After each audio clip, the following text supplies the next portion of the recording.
this true, Chris? Are you sweating the Nats Braves? I mean, I think I just watched Miles Mikolas' best outing in the last 5 years. He was pitching tonight. I saw that score of the game. I thought for sure he was not pitching. He threw 5 scoreless. Very, very frustrating. But I'm sure the team is extra frustrated as well.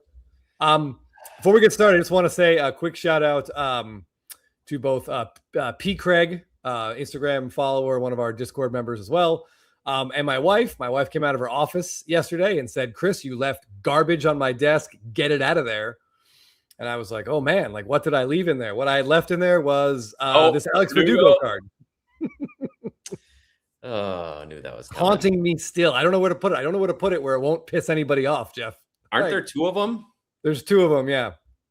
Yeah, so I don't know where to put them. It's very funny that I appreciate the joke that he sent these, but I don't know where to hide them. Like, I gotta find a deep. Sounds like it'd be a great trivia prize. Maybe P. Craig it's one of those that gets passed along from collector to collector. It'd be funny, yeah, if we did it and we didn't announce the prize and P. Craig won that week. Be like, hey, guess what, buddy? Actually, you know he's gonna win. So one of these times when he wins, we'll just stuff it in his prize. Reds collector, right there with you, buddy. Abel, thanks for asking. It was a very stressful game. We gave up 3 runs in the top of the first inning yesterday. We came back to score 3 in the bottom of the first and held on to win. 7-4 was the final.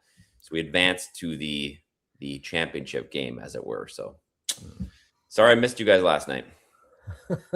SFO, there's got to be a better use of your eBay watch list. Your save search list there.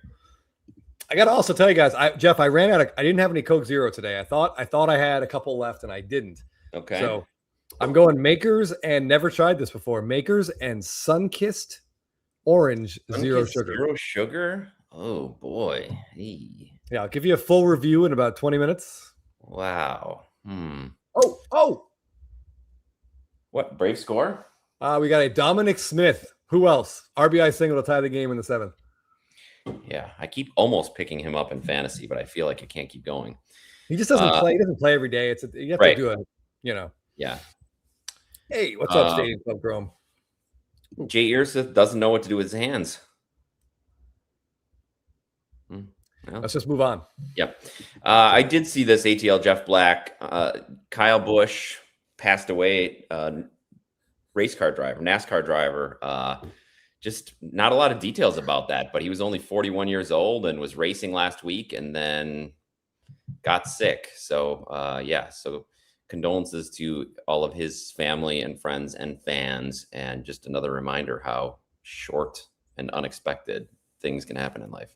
It's especially scary, Jeff, when you read about like athletes passing away who are significantly younger than you and I.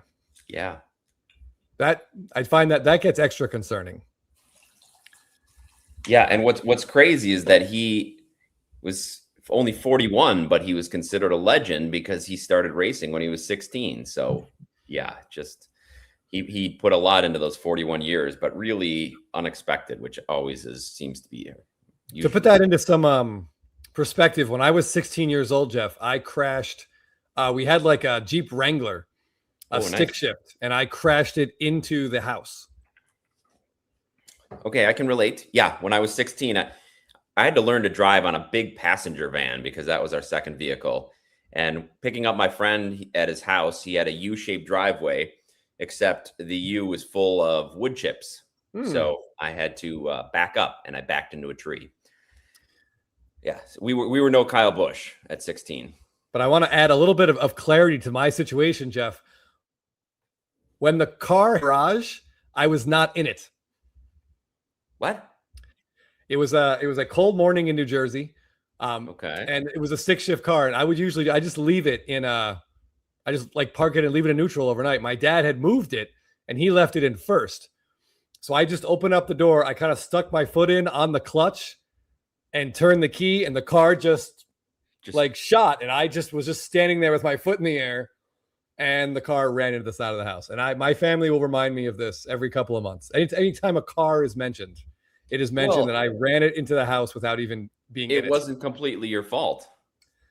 Well, that was not the verdict in the the Parsons family jury, Jeff. We're unanimous on it being my fault.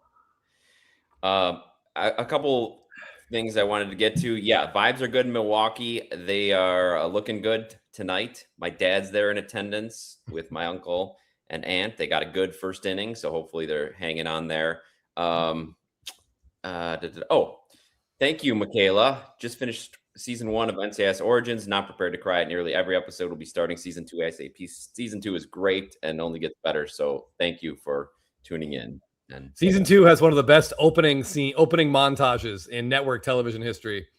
No spoilers though. By the way, Jeff, the Braves just took the lead on what appeared to be a squeeze play. M. Parsons says bunt in all caps. Yep. Ha-Sung Kim can still bunt. He can't hit, but he can bunt. Less said about this Renreg, the better, but I believe it's Jackson with an X. Okay, hold on.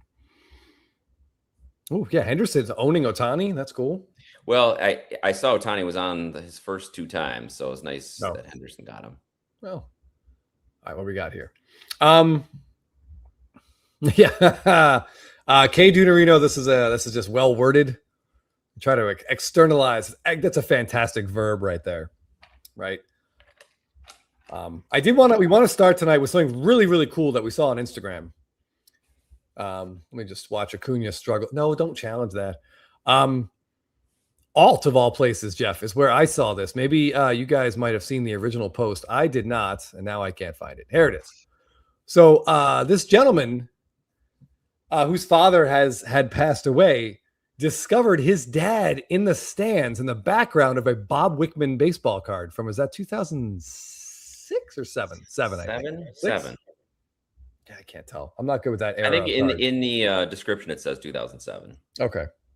Yeah, I think that's right. So he is now trying to get every parallel of this Bob Wickman card. So if you guys happen to have just sitting on a 2007 Bob Wickman, please check out this post on Alt XYZ official on Instagram and see if you can get it to this gentleman who's looking at it. Because it'd be really cool to get a binder full of cards, that your late father is in. I think that's awesome.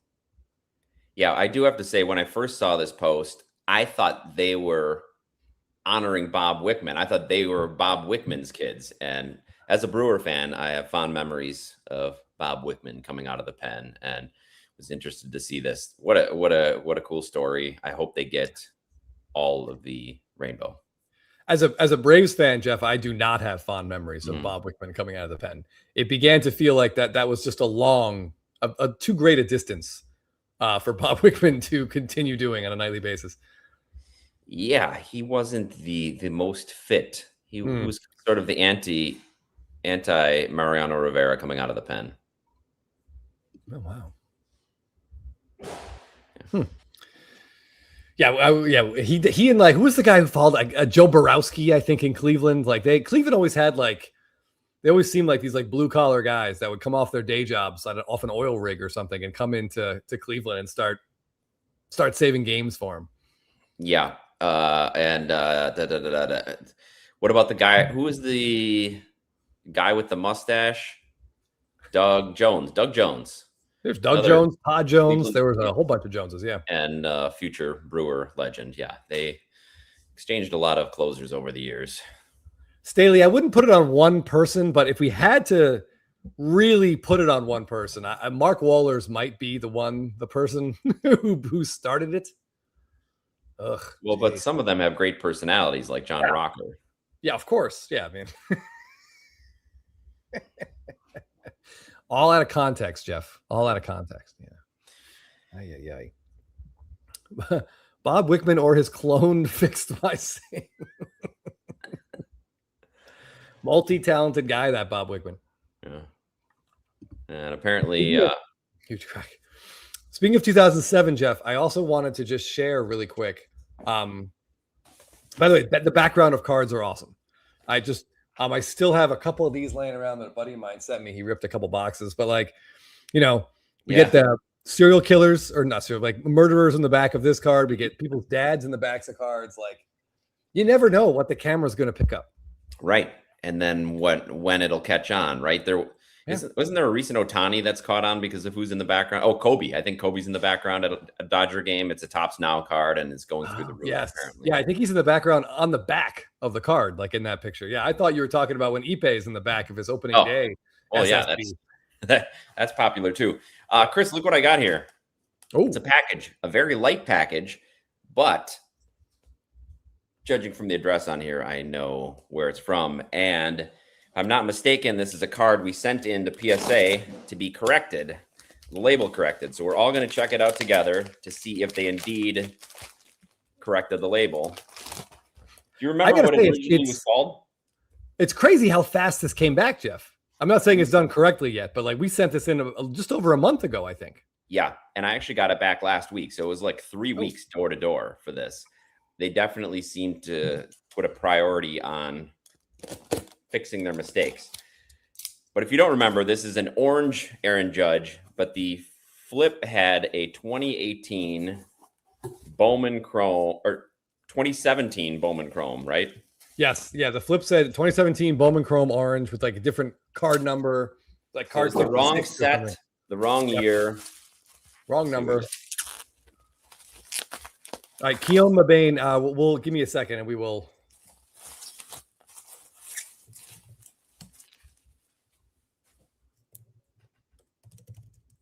All right. Correct year, correct set. Looks good. All right. Well done, PSA. Nice. And pretty good turnaround time, too. Yeah. Yes. Very good. It's not an SGC slab. It is PSA. Reds Collector, you're going to have to wait a long time. Yes, a 50-card PSA reveal video. That would be, Chris would need a double sweat towel through that. We'd probably need a whole bottle of Makers. But we also need to come up with the 50 cards to send in to meet the value bulk minimum. I might need an IV drip, Jeff, just to keep me alive during that. Yeah. Okay. Keon Mabane with a correction, Jeff. And he obviously is right. It's a Yasiel Puig card that Kobe's in the background of. Okay, thank you. So this is the front, and that's the back. And Kobe is right there. Wearing his jersey. And that might have been the day he threw out the first pitch. You remember that Burbank Cards has a lot of photos of Kobe from that day in his Dodgers jersey. Yep. But that is really cool. I don't know. I should look up what these are going for. I can tell you that this one, which is from the PSA vault, has a fairly high asking price. And it's got 45 watchers. Yeah. Wow. What do you think these are selling for? I'm looking it up right now. $1,000. I mean, I think they were selling for like $40. It's such a low pop because nobody really cares about these. Mm-hmm. Don't tell me that's sold. That is a sold May 8th. $6,000. Oh my gosh. Hey, and looks like May 2nd, we've got one for $47.50. Oh, good Lord. Good Lord is right, Jeff. And how many people like just toss this card? Look at the raw ones. Look at those raw sales. Uh-oh. It's like CJ if anything, it makes me hate Topps Now even more. Did you put your name as Jeff Wilson on the submission for that? No, I guess they just apparently can get those errors returned much quicker. Yeah, I mean, one thing that we got, lately, Jeff, there's been it's tough to give PSA credit for anything. But they sent us a label. So yes. they paid the shipping both ways. Good point. Yeah, they covered that whole thing. Last time we had an issue a couple of years ago with a incorrect label. We had to go through some hoops. Here they made it pretty easy. There's actually a spot on the PSA website where you can go send in the pictures of your cards. Then almost immediately, it was like within 2 days, they said, okay, yep, our mistake. We'll get you the label, send it out to us. Boy, this is a rough 2 at-bats here. I don't think Robert Suarez has been scored on for a long time, but the Braves did blow that lead. And now Chadwick Tromp. Just dropping a foul pop. Ay. Battery Carlisle. We're getting, that's a pretty, I chuckled at this, Jeff, and then I thought, well, if we get Stadium Club this season. Well, yeah. And if this is in it, that's the only thing that could make Stadium Club this season worse. Last season, Right. Zach says, my dad found his old collection, tons of IP autos of legends. Awesome. Getting them all authenticated via CGC, not PSA, because price and time makes sense. Especially if it's not for resale value. You don't have to go with PSA. But if you want resale value, that's the way to go. Or just Doc's sell it cards, raw. Yeah, Doc's cards. We mentioned that Mark Jackson card. I just showed it really quick. Yep. When we were showing that 2007 card, Jeff, I just wanted to, Jeff and I have a recent pickup I want to show you guys because I think I like this. So this is Albert Pujols from 2007. And because the whole design of the card was a black border, this is the black parallel. And they're called coppers just for 2007. Yes. So you can see the it's black parallel is a copper parallel. Numbered out of, what we got, 55, I think? That can't be right. 56. But yeah, I love this shot of Pujols. That's just really cool. So yeah, pretty excited to get one of those. Yeah, that's a great shot. I'll cover up, Jeff. I'll use that card. I'll use that card to cover up Alex Verdugo's face, so I don't have to look at it anymore. Yeah, that's good. Well, orange and copper go together.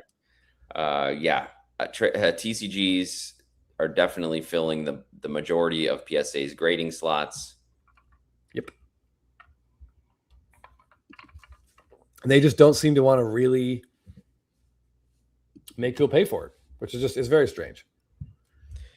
Yeah, we talked a lot about that on our spitballing this week. So if anybody hasn't seen the spitballing video, we kind of got into it was almost an hour rant discussion about PSA and what they're doing and how they're getting backed up. So if anybody's interested in that or wants to join the rant, check out that spitballing video from this week.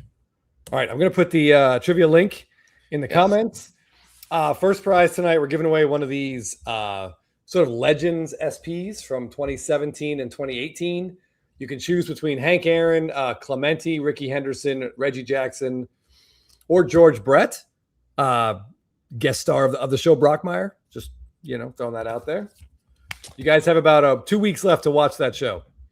And then it's gone off of Netflix, and I don't know when it will come back and where it will go. Oh, they're taking it off, huh? Yeah. But series 1 is great. Season 1 is great. Season 2 gets a little bit weird because he has to hit rock bottom, or Brock bottom as he calls it. Yeah. Then go to rehab, and then season 3 is great. Season 3 has like J.K. Simmons and Samantha Mathis and a couple other people show up. It's good. But anyway, 3 seasons total. Fourth. There's a 4th as well. All right. But get watching. A lot of TV to ask people to watch. And for the runner-up, you are going to get. Speaking of legends, you're going to get this in-person auto of Mike Mussina, Yankees and Orioles legend, Mike Mussina. So, how did Mike Mussina, Jeff, not get in the Hall of Fame on his first try? Right? I think he was kind of like that end of the transition from what the old school pitchers were looking for, like the 300 wins, 3,000 Ks guys.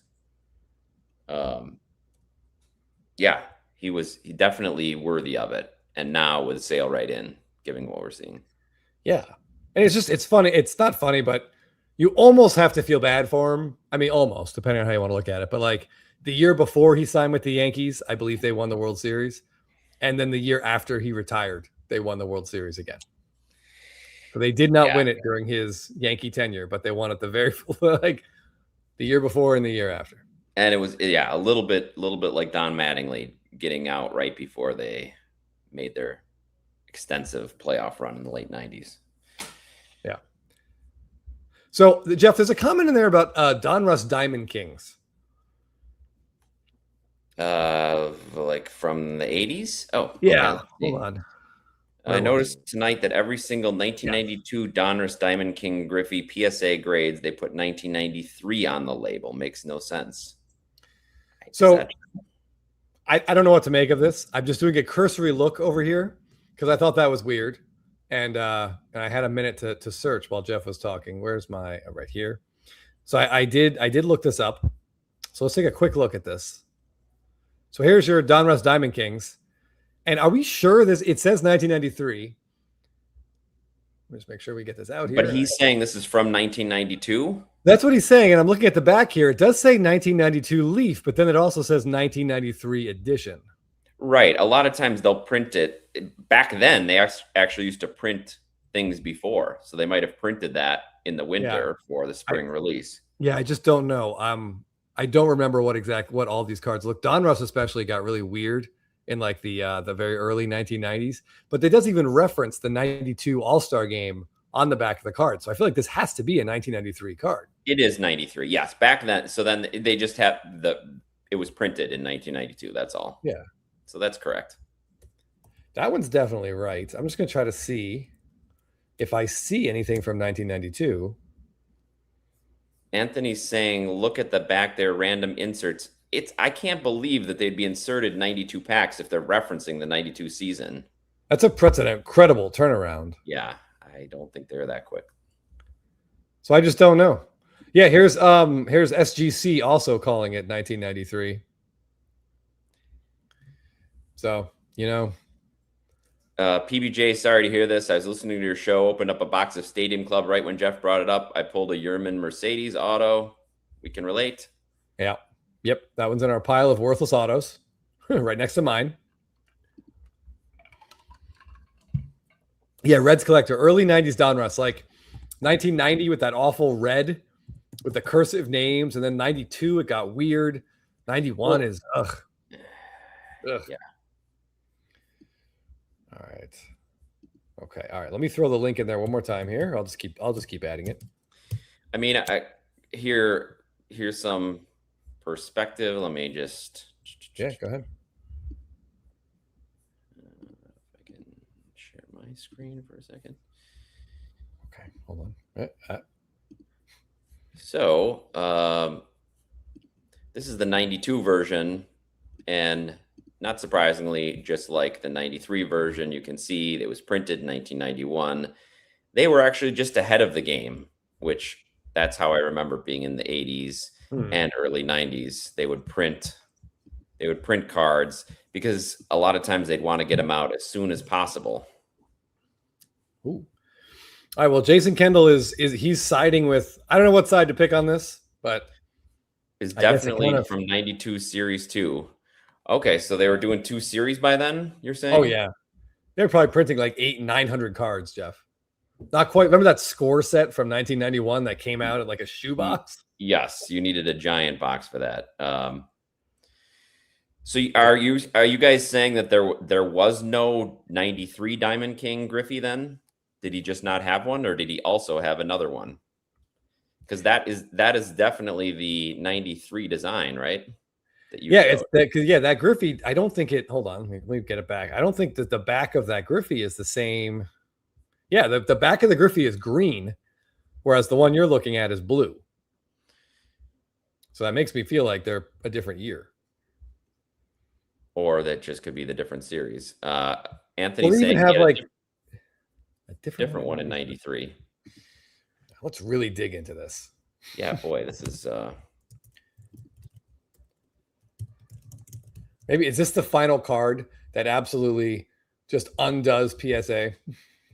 I mean, if you look up 93 Donruss Diamond, I'm looking up 93. I see a lot of copies of that card. It's just the same one over and over again. So I think we might have to agree to disagree with the... Yeah, and then 1994, we get this crazy thing.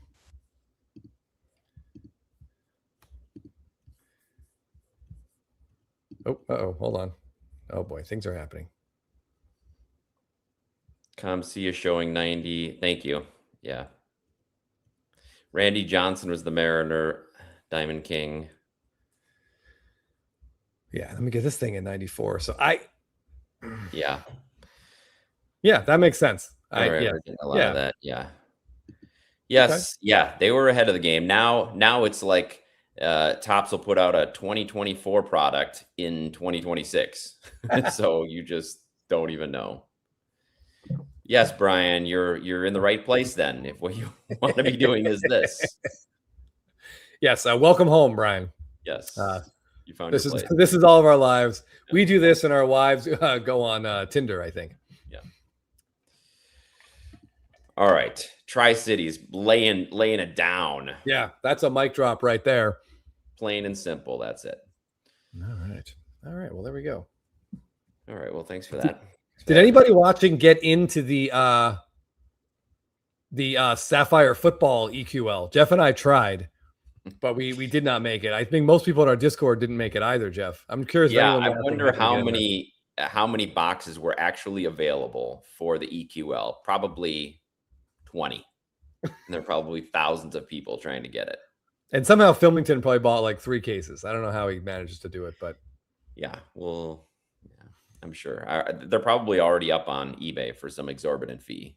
Oh yeah, I wonder what they're going to end up. Yeah, $1,500. Yeah, poolside burrito. That's exactly $14.99 a box plus tax and shipping. Yeah. Oh, but I still entered my name for 2 boxes because I knew that would be an easy flip. Yep, I did the same. I figured they'd be at least $2,500 by the end of the month. Abel, I don't know. I'm just telling you. As far as I understand it, definitely way less than 5%. As far as I understand, the more you use the EQL, the better chance you have in the future. So you're not going to ever win it, but maybe if you keep doing it for these, you might win it sometime down the road. That's called the gambler's fallacy, Jeff, and literally made into policy by EQL. You just keep trying it. Your odds have to get better. Yeah. Oh, I thought we'd give it a shot. Yeah. Like you said, it seemed like a pretty easy product to buy and sell for, a few $100 profit at least. We did have a 2025 Topps Chrome Football Superfractor Auto pulled in our shop yesterday from a blaster. Nice. Glad it's in a blaster. How much does a Topps Chrome Football blaster go for these days, Michaela? And also, what are the odds I've heard of the person you pulled? I'd say less than 5%. Ooh, okay. All right. Yeah, Michaela, please tell us who it was. I want to see if I can prove Jeff wrong. Yes, Abel. Usually, yes. The only people I hear winning EQLs are the ones where they don't even really need the EQLs for, but these Sapphire products, it's worth throwing your name in the hat. Chris, did you say how much they were going for? Yeah, $14.99 was the Sapphire boxes. I've not looked on the secondary market yet. But I did want to point out the only time Jeff is exactly right. The only time I ever was able to purchase a box at a release was Stadium Club. And by the time they arrived, I knew that we'd all been bamboozled. And then Chris bamboozled me because I needed to buy a box for my son for his birthday. So I bought it from Chris. Did you guys open that one? We did. And I don't want to ruin the surprise because he wanted to tell you what he pulled, but it was a better than average box. Okay. Maybe, that's great.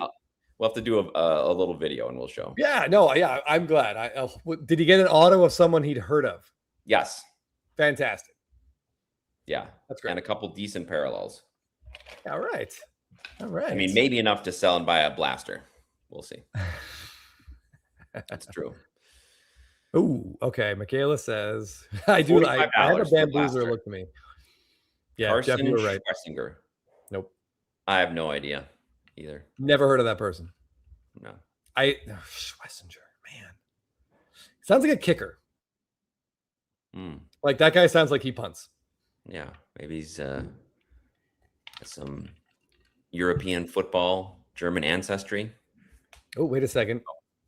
Browns linebacker. Wow. Defensive rookie of the year. And still only $45 for his Superfractor. Oh, the blaster box cost. That's what the blaster cost. Okay.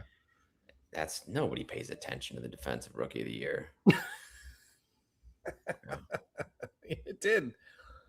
It paid for the blaster, yeah. Wow. Well done.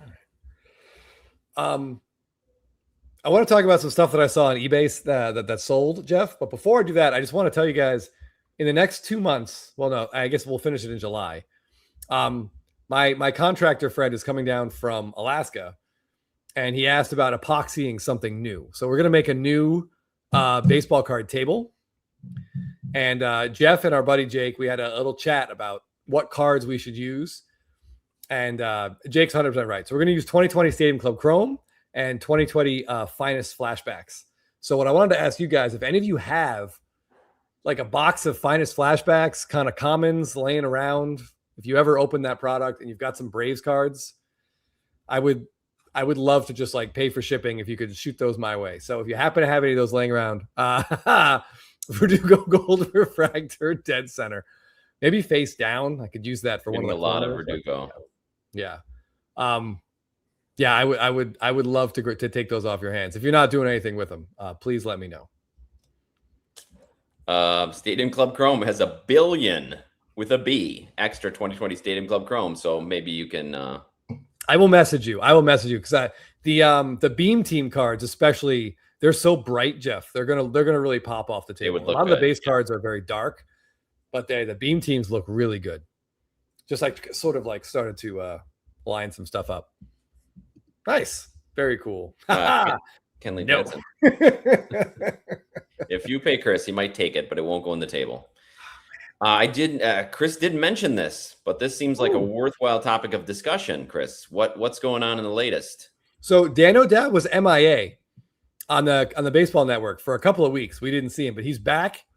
I think he showed up like late last week or early this week. He's back again. Totally new hair. Better than the last hair? Much better. Man, if M Parsons can find an updated photo, shoot it over. But yeah, it actually looks like human hair. Like he looks like a person, But yeah, thank you, Demand. That's a great line. Or thank you for reminding me. But yeah, it's a huge improvement. Whoever does style for them has fun. Maybe they fired the other person because, like we said before, Plesac stopped like spray painting his hair jet black and getting it all over his face. Yeah. Yeah. So yeah, Dan O'Dowd looks a lot better. All right. Well, yeah, we'll have to all discuss that. Yeah, it almost looks real. Will says he went to Istanbul for the hair plugs. I don't know. That seems to be the common thought. Sevens is Turkey. Yeah. PBJ Cards has tons of both. So, all right. Yeah, please shoot me a message on our YouTube or on my Instagram, if you don't mind. Because I was on ComC, Jeff, and some of these people on ComC are just. I know we're all crazy because we're in this hobby, but I mean this guy has a parallel of Jorge Soler's 2020 finest flashbacks. It's been sitting on ComC for 5 years. I offered him $10 for it. He came back to me at like $11.25. I'm like, what are you doing? What are we doing here? No. Since the World Series of 2021. Even then, I doubt it. Yeah, that's absurd. Yeah. Mission Cards Grath with a very important question. Are you going to put an Ohtani in there? I put a message in a Facebook group. I was looking for a damaged copy. Like if someone has one that's like off-centered or creased or really scratched. But if ever, Jeff, there was a time where really good quality control is biting me in the ass, it's this exact moment. I'm not spending $300+ for the card to put it in the table. That's not going to happen. Yeah. So what I might do is take one of mine. He knows what he's got. That's funny. I might take mine to like Kinko's or something and see if I can get like a laser copy and see how that would look. My guess is it would look terrible. It'll be very clear. Flat, probably. Yeah. Look on eBay for counterfeit copies. Somebody's probably making them. Yeah. I actually looked for reprints on eBay and I couldn't find one. Yeah, it's John Fry had a damaged one, sold it last month. Yeah, but I bet you probably sold it for like well over $100 still. I'm looking for one that like my dog chewed on. Yeah. So if you really want to get your card in Chris's table, just take your Ohtani card out, crumple it up, and send it there. Yep. I'll put a thank you note to you in the table as well. Seven, I'm here with you. Yeah, if we can manage to get that. I think he means the Arcia. Oh, the Orlando Arceus. I think it's got. I mean, I literally almost said, Jeff. Oh, is it still on eBay? Like as if someone would have somebody bought it. I haven't heard anybody know so much about the offers. So, Mercari or Etsy? Yes, I will check those. SFO. Thank you. That's a really good idea. Yeah. And while you guys are there, please hit that like button and subscribe if you haven't yet. Ooh. We made it past the 4,700 subscriber mark, Chris, which is pretty great. And I think if we can get to 5,000 by the end of the year, it'll be a successful blabbing year. So please help us get there. Yeah, and I can cover a lot of those with fake accounts, but we are going to need real people. Yeah, as we well need some real people. At least subscribe till the new year, and then you can unsubscribe. We'll at least get our goal. Oh, M. Newbert, that's going to look awesome. Yeah, the different heritage designs. You got to if you can get some like some purples in there too, with the hot box colors. Like those will pop if you alternate them in there. Yeah, that's going to look really good. But yeah, I'm excited to. But Jeff, as Jeff knows, I have a little bit of an OCD issue. So when I start laying the cards out, it's going to be really fun and exciting. But then the OCD sort of takes over, and it will turn into like a stressful thing. It's going to take a long time. I'm anticipating there being at least 400 photos and 50 videos on Chris's phone trying to piece this together and decide what looks the best. Yeah, it's going to be tough. How is this table made? Yeah, okay, so basically if you look at our Facebook page, you'll see not Facebook, YouTube page. The background is an image of some of the cards on Chris's table. Yeah. So basically, I took a bunch of baseball cards and glued them down with a Mod Podge. I'll make a video. I'm gonna like video this, like Jeff said. We'll put out a YouTube video like on how we did it, how we made it, and then how it looks at the end, and how insane. I probably will have no hair by the end of it, but we use this thing called Mod Podge because it dries clear. So you glue all the cards down, then you put a layer of Mod Podge on top of all the cards. M. Newbert, that's really important. Otherwise, the epoxy will just seep into the cards. You mix your epoxy and you just kind of pour it. We use a blowtorch to get all the bubbles out. There's also, you can get a little spray bottle or something to put on top. The blowtorch works really well, and it dries and it hardens. So then you got it. Your cards are obviously ruined, but they are protected. This has lasted. We made this in 2016, I think. So it's almost 10 years old. And the only issue with it is still the one mistake that my buddy and I made because we were too drunk to stop using the blowtorch. Yeah, the blowtorch and drinking is a little rough. But so there you go. We'll have a YouTube video on it like by the end of July. Yeah, there is a Frank Thomas White Hot. There's a couple inserts from the 90s that were not worth a lot and now might be worth a little bit, but they were in terrible condition. Chris, blowtorch. It's not a good idea. Like I usually don't use the blowtorch. My buddy does. Alan, this is very funny. Now, were there any qualifiers? Maybe a PSA 9 like OC or a PSA 9 like printing defect or something like that? OCD, perhaps? yeah, there you go. But yeah, just try to explain how it's a compliment before her Uber arrives. Hey, Matt, that Topps Disney Chrome was a big product, wasn't it? Let us know. I thought that was selling well. So if you were able to get one of those and sell it, thumbs up. If it's a crappy product, sorry. Yeah, that seems like the kind of product you think you're buying it just so you could win something, and then you probably sell it on eBay for 3 times what you paid. Yeah, that's what that would be nice. Yeah. Oh, Mad City Brew, by the way, when we did this, we also did not factor in the fumes, and all the windows were shut.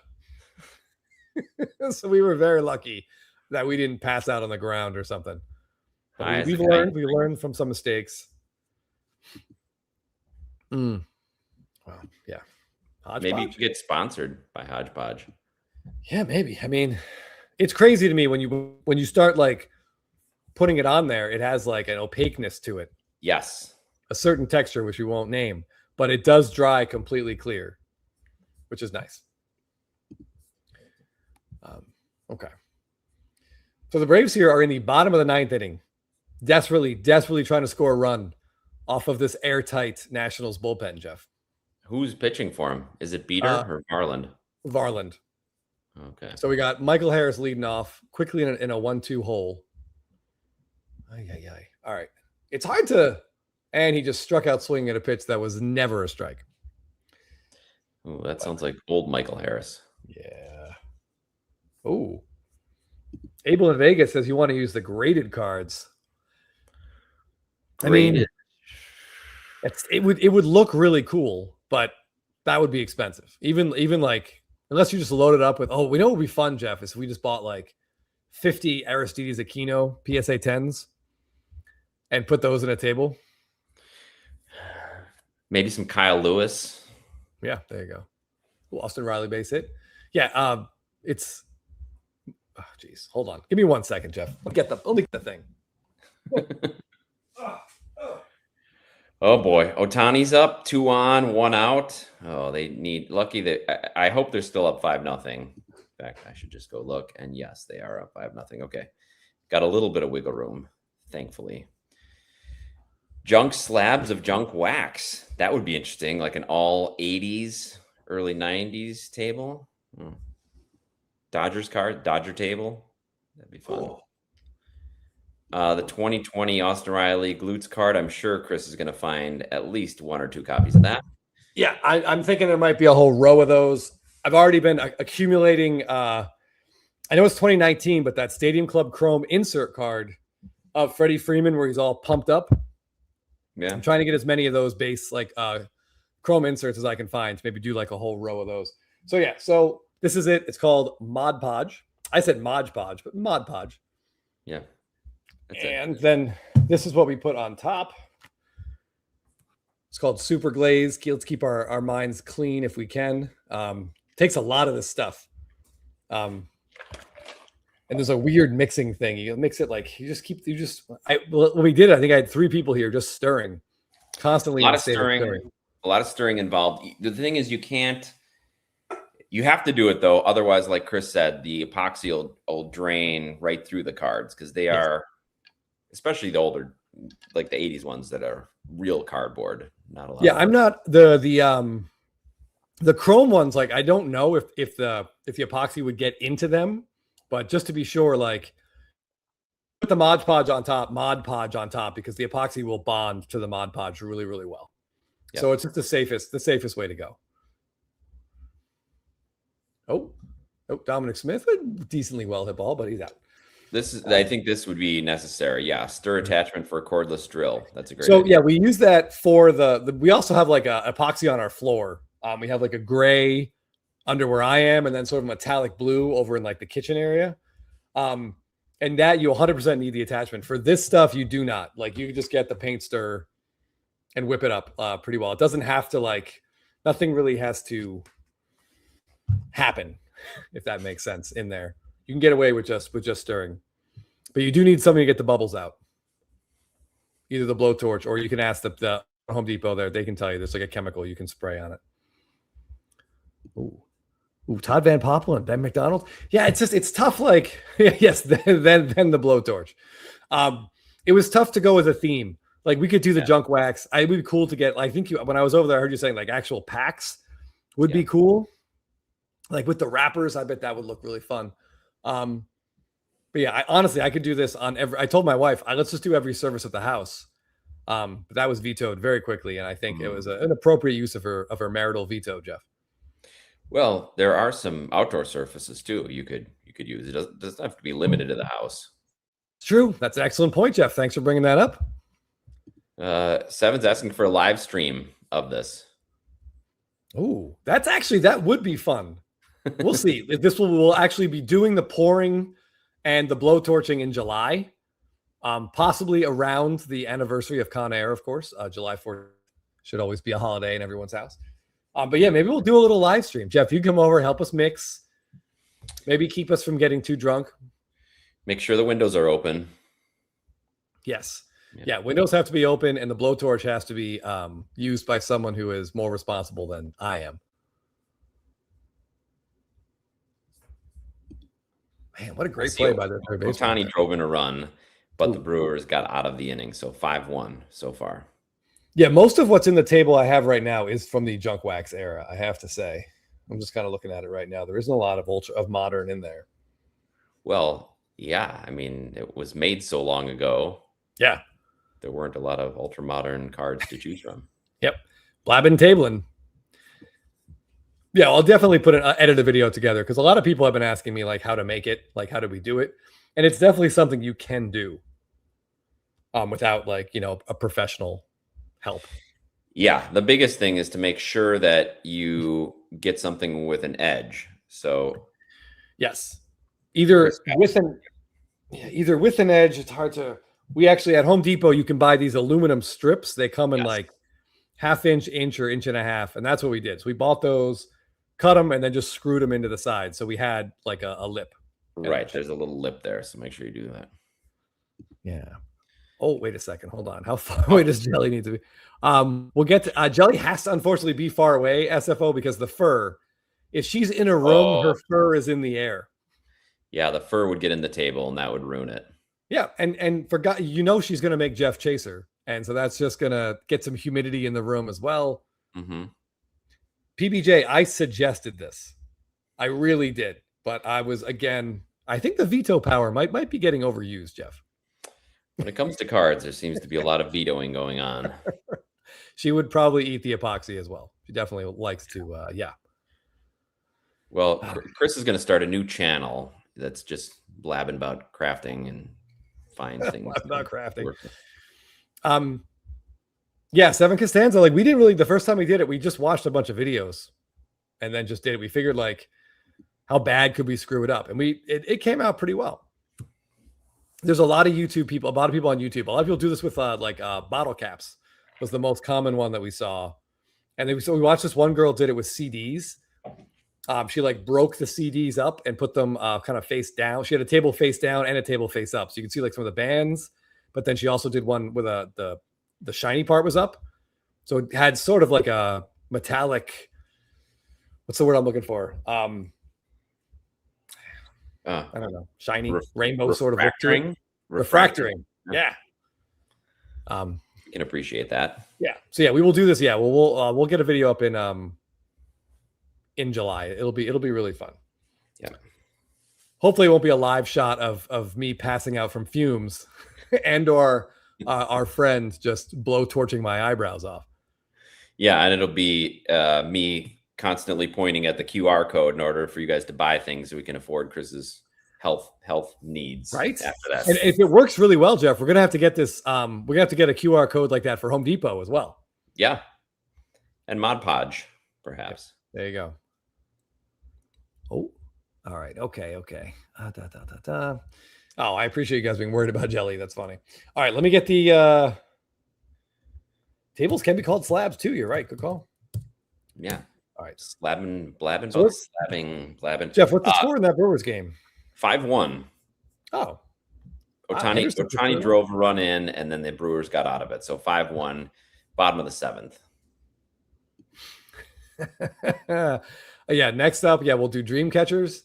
I can make a really good turkey just by outlining my hand, Jeff, or tracing my hand. Like that could be an episode. And you know what you could do? You could get one of the jumbo cards you don't want, trace it, and make a turkey out of a jumbo. There are, oddly enough, Jeff, 2020 finest flashbacks has had box toppers, remember? Yeah. So I've actually looked at some of those on ComC and on eBay. They're smaller though. Like they're smaller and they would look cool, but it's like one of those things where they're each like $5, but then $4 shipping, and it ends up being like $10 a piece. I'm like, I just can't do it. No. It's bad enough that I'm getting nickeled and dimed over a Jorge Soler on ComC. Come on. Michigan Cards and Graphs. These trivia questions will have to wait until July after this process is done. Then that certainly will show up on them. Oh, 100%. There will definitely be questions. Oh yeah. Yeah. Chris will be live streaming from Michael's as he's picking up all the products. I'm sure Malcolm would love that. Oh yeah. Well, man, Michael's is vicious with their prices. I got to tell you, anyway, neither here nor there. Yeah, that's true. Okay. All right. What time we got? Oh, we got we'll run trivia. I just want to show a couple things on eBay that I saw recently, Jeff, that I thought were interesting. I'm going to show you guys, honestly, that this card popped up. I thought it was one of the best looking, coolest looking cards for a Braves fan that I've seen in a while. I shared it with some Braves fans, Hobby Lobby. And I wanted to buy this, but I couldn't bring myself to do it, Jeff. So this is Dansby Swanson's second year Sapphire red. Look how cool that looks. That's really cool. Isn't your wife a big Dansby fan? She was. Could you get her to split it with you? No. But yeah, this exceeded the amount I'm willing to spend for any Dansby Swanson card. What? More than $6? More or less, yeah. What do you think this card sold for, Jeff? Now, are these? What year is this? 2018. So just like our Acuna, It's out Right. of 10 five. then? 5? If 10. the auto's out of what, I lose track of what they're out of. Me too. Even though So, we literally have one, we should know. well, look at that picture on the bottom and tell me. Oh shoot, hit the wrong thing. I would say $14. It is 10. You're right. We No. got that's a 320, 150, 250, 119. That's 119. absolutely insane. God, speaking of insane, CJ Abrams just killing the Braves tonight. Dylan Lee is one of those relievers who always has really good numbers, but every time I watch him pitch, he's awful. And I'm like, I don't understand like where these stats are coming from. But anyway, neither here nor there. Yeah, $1, Bob. I thought this card was awesome. I was tempted at 120. I just couldn't justify it. Really? You were tempted at 120. Look how cool it is with the future stars up there. Yeah, the future stars, that adds an extra $30. So my bid is up to $44. Okay. All right. I'll be honest, Jeff, I also thought this would sit here for a while and then they would say like taking offers and then I would send an offer, but it lasted less than 48 hours before a degenerate Braves fan hit the bin on it. Well, he made an awesome play today. I saw the highlight. He's batting ninth for them. He can't hit anymore, but his defense is still great. And it reminded me, hold on, where is it? Yeah, our good buddy Benor14 posted this, I think yesterday. This is a slightly better 2018 Sapphire Red Future Stars card. Oh, wow. Yeah. This is very cool. So he said, I'm reading real quickly there. He says he bought it in the off season. Yes. That's great. Yeah. Very well, cool. As we can attest to, and I can show on here, you notice the big difference between these two cards. Yeah, for whatever reason, Topps didn't want Future Stars or the Cup on their chromes, but they put them on Sapphire. So who knows? Yes. Who knows why? Which is crazy. So we love this card, but it would be that much better if it had the Future Stars and the Rookie Cup on like that does. So very cool. And that Swanson would be even better if it had Aaron Judge on it, Jeff. But true. Speaking of Aaron Judge, I know you were bidding on this guy. So I did, but I fell out of there. It was really hard for me to tell just how bad it was. This might have been one of the dirtiest penny sleeve top loader combinations in recent memory. Not as dirty as one that Chris found recently, but this one is bad. So I couldn't tell how bad the surface was on this, but it's a great card. Yeah, I like this one a lot. I believe it's just after a walk-off. Not a walk-off home run, but I think it was just a walk-off hit, I believe. Jake told me about it, but Yeah, in one ear, out the other then. Yeah, I mean, there's just so many Judge moments. It's hard to remember which ones. I was trying to find that card that I sent you with the absolute dirtiest one touch in the history of dirty one touches. Maybe I'll find it while we're doing trivia. You got to find that because it was like impossibly dirty. You almost wonder, like, what on earth? What are we doing? But yeah, I like this gold minted card. And these were rarer than in years past. And I love that you can see the Yankee Stadium facade back there. And I hope his orthodontist, Jeff, uses this image in an ad for tooth work. This could be you. I tell you, Jeff, the fact that SFO said honestly and sincerely just makes me more convinced he's being sarcastic. I'm not sure I can believe that. It probably looks good. There's probably a little bit of a color match going on there. But yeah, this card went for $152. That seems like a pretty good deal. Yeah, I would have to look to see what my last bid was, but I was at about 120, 125, and then got away from me. As many eBay auctions do. This set, GG's, love it. We don't win as many as we think we will. Yeah, and Mr. Little Thor, when you go through a consigner, typically they'll just put things exactly how you have them. So if you're trying to hide something, maybe a one touch or a top loader like this is a good idea. If you really want to show how clean your card is, throw it in a new penny sleeve and a top loader. It'll probably get you top dollar. Yeah. I mean, I'm not tracking that one down. Oh well. But yeah, I still love these gold minteds. All right, here's another Braves card. This one got me really excited when it was listed. We got Spencer Strider Logo Man, Jeff. Now it's not a rookie, but man, the mustache, the Logo Man. This is a pretty sexy baseball card. Nice design there too. That's a quality Dynasty design. Yeah, I'm just looking at it. Oh yeah. Yeah, this card is I love that he signs his number too. I wouldn't have minded if it was left in the Dynasty case. I think they look really good in their original one touches. I totally agree. And I especially like you can see the edges and stuff. Like if you see wear, just leave it in the right. Dynasty. I mean, Scotty says there is a big bump if you can get a PSA 10, but we know how hard PSA is on thick cards anyway. You can typically see if there's something.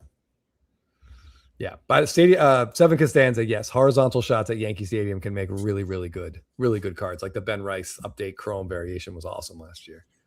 I was very interested in this card, Jeff. But as you know, there's two things about it that would make me I don't want to bid on it because one, it's a Brave, and two, it's a pitcher.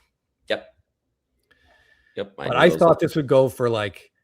It's hard to know, but like he's very questionable. What's he going to be? What version of him will we get going forward, if any? I thought this would be about a $2,500 card. What would you have thought, or what would you expect? The logo men are going so crazy these days. I would guess about 1,400. Now, let me ask you this. Does the slightly off-centeredness of the logo man bother you at all? Well, would it get an NBA sticker? What wouldn't? Who's to know? But yeah, the auto on this looks so bold. Hold on, let me... and the number, which, as mentioned, is really unique. I guess it's a little streaky. Jonathan. Yeah. This was very, very cool.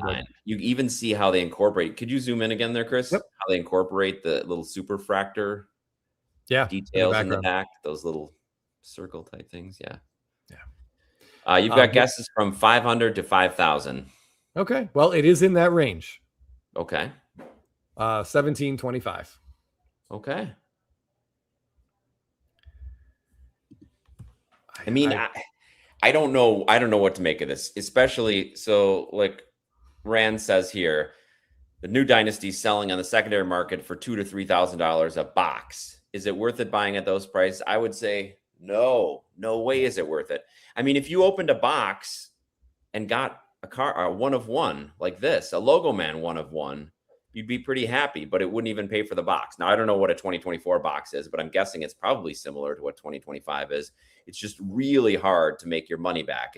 You're paying for the chance to get that $100,000 card, to get that Ohtani logo man or whatever it might be, or the crazy rare dual autograph that's in there. So Dynasty is great. You hear a lot of our compadres talking about it, but singles seems to be the only way to go on these. I just can't see justifying that money. Yeah, the box just is crazy because there are so many, especially the new set that came out. We can get into the checklist. Yeah. After we run trivia, we can look at the checklist, but there's a lot of cards in there that will not pay for the box. A lot. Like most. Yes. Most will not come close to paying for the box. And that happens. That happens with flagship cards. But when you're talking about $12 or $120 or $150 versus $1,500 or $2,000, I don't know. I guess it depends how much money you have. Right. Enjoyable. Yeah. I think that's in the eye of the beholder. I would be sick opening one of these. The stress would eat me alive. And you just know that. I mean, what did they say, that $2,500 or something on the secondary market? I mean, as a Braves fan, I'm just Ozzy Albies has a bunch of cards. An Ozzy Albies out of 10, you would be lucky to get $100 for that. Yes. Yeah. I would 100% just wait and see what shows up on eBay once Dynasty ships. and see what you can grab quick. You know what to look for. You know what you're looking at. You know, a nice patch, a good auto. But yeah, we should look at the checklist because it looks like pretty cool stuff. Chris, I don't know if you noticed, but Matt Reed said you talked him into making a table. Oh, so nice. We could have a whole. It would be great to see everybody's table projects. And that would be. Thank you for buying with the what the show will do to. Yeah, so sorry and thank you. Yeah, maybe in July once our table's done, I can ask. Or even anytime between now and then, if you do make one, send Jeff and I some pictures of it. And we'll post a video, and at the end, we'll put a little montage of any table that you guys are making. Yeah, a montage. They're awesome to put out.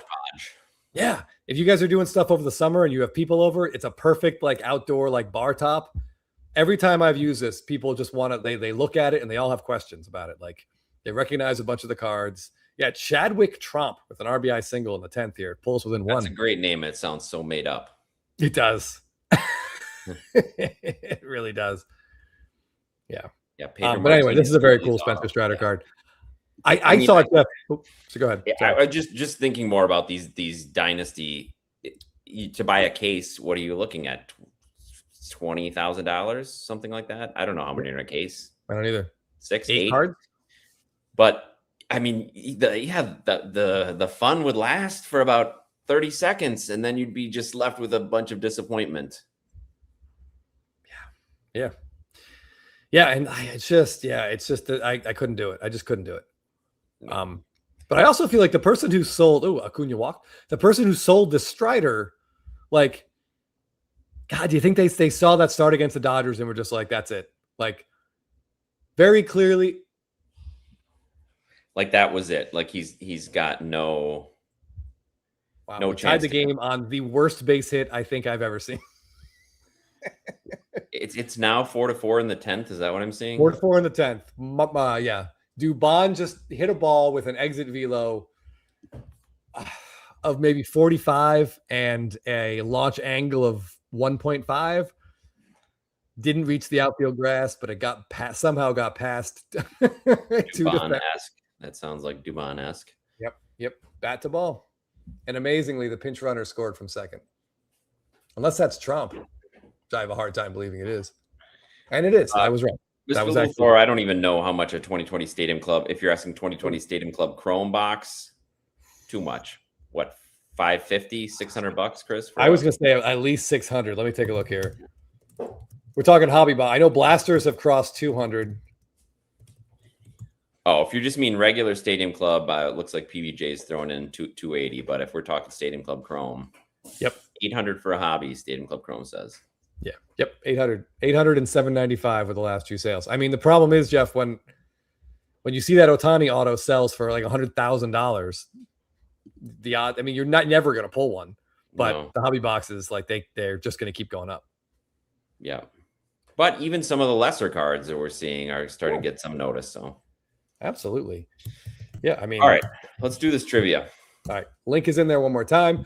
See if Matt Olson can walk this thing off. He's been in a bit of a funk of late, which is too bad. Speaking of Matt Olson, actually, all right, we're going to watch this at bat here, Jeff. Feel free to hop into trivia. And then I'm going to show you guys my favorite sort of low-end Matt Olson card. It has to be a low-end card unless it's already in Filmington's collection because he's been picking up Matt Olson cards like they're Dynasty cards. Just missed a 3-run home run to walk it off. Just missed. Now we get the frustration of watching Ozzie Albies blow this whole thing, Jeff. So hold on, let me grab this. So Matt Olson's best card image that I've found so far, outside of his 2022 Stadium Club Chrome autos, is 2020 Topps Chrome. He's this cool horizontal. He's scoring a run to walk off a game. 62 miles per hour. That almost feels too fast. So if you guys are interested in Matt Olson, he was on the Oakland A's at the time. So a green refractor is the one that looks the best. Look at that. Is that just a cool looking card? That's really cool. I like that a lot. You can see the team behind him coming out of the dugout. Yeah. That's just that. That is a very, very cool, cool looking card. M. Parsons, we don't like to say this stuff out loud. We call that speaking it into existence, which I have been known to do on the softball field many times. Jeff can certainly, I have spoken double plays into existence many times. All right, Albies is working on a comfortable 0 for 4. I think he's 0 for his last, I want to say at least 14. All right, what we got here? He's facing a pitcher I've never heard of, Jeff. And I've heard of a lot of players. His last name is Ribalta. Who? Yeah, I don't know. Sounds like a prescription drug that has 3-minute commercials during prime time. It really does. All right, I'm going to take that off the screen now. I do like. I may grab a copy, not the green one, but maybe just like a refractor of that Matt Olson for the table, Jeff. It is 2020. It seems to be a theme. Yeah. Okay. All right. Hold on. What we got here? All right. I mean, Albies could walk. Who knows? I'm going to be honest. I did think Matt Olson homered right there, but he just missed it. Okay. What do we got here? All right. Let's present and share that window.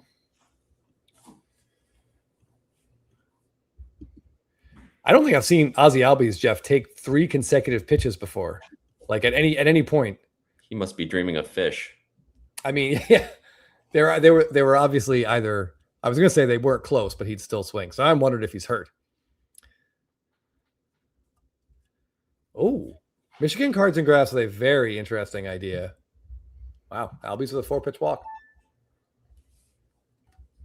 4-pitch walk to Albies. Yeah. I think that it was first and thirds. They're kind of loading the bases. Oh, all right. So a little semi-intentional, unintentional walk. Yeah. Your former fantasy hero, Michael Harris, strides to the plate. Well, he's been dynamite since he's left the squad. Yeah. A chance to walk the Braves off on Country Western night down at Truist Park. A lot of cowboy hats. A lot of cowboy hats in the stadium. Is that why the everybody's shirtless? I see people talking in the comments about shirtless folk. Well, they were doing that in St. Louis. It really took off. They've had like over 100 people shirtless in the outfield. So I feel like other teams are going to start to, other fan bases will try that.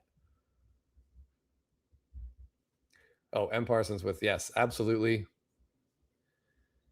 All right, Michael Harris, 0-1, swung through a changeup. Maybe you can take up a collection to get as many Verdugo parallels. The shinier, the better for that. Oh, man, I wouldn't want to put that onus on my mail person, Jeff. I don't want her to have to carry that trash around. Onus, yeah. Oh, or M. Parsons says some Rendon there. All right, I feel like what we should not do is just sit here and watch you. Yeah. watch this game. All right, KPS, congratulations. 3 out of 5 paper auto from a Bowman Blaster. Awesome. Oh, nice. Yeah, I mean, he and Tole have been pitching pretty well. Mm-hmm. Oh, topless blabbing. I like that. Oh, yeah, Mad City Brew says they were doing shirtless in Milwaukee as well. I mean,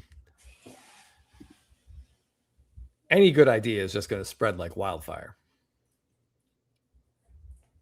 Jeff, do you know the answer to that question? I do not. I do not know if they grade ceramic cards.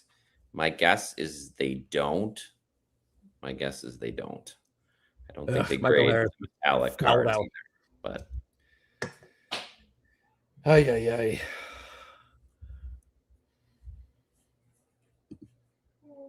Yeah, so Michael Harris just popped out on what a pitch that was clearly a ball, but sounds right. These things happen. So now we're at Eli White. Okay. All right. You want to run this trivia, Jeff? Yeah. How come it says trivia 10? Oh, because I didn't change the number. Oh, okay. I was going to say we went back in time a little bit. Hold on. What number are we at? As long as you make sure it's not really 10 and a repeat of. Correct. Yep. Ha! Hold on. Definitely not a repeat here. Let me change this is where we are. We are 1 away from our 70th, Jeff. All right, let me just make sure that I have the correct boxes clicked here. All right, we are in fully auto mode. Question 1. Okay. All right. Are we ready? We got a pretty good turnout in there. Yeah, let's go for it. All right, let's just get this thing going. Here we are, and countdown has begun.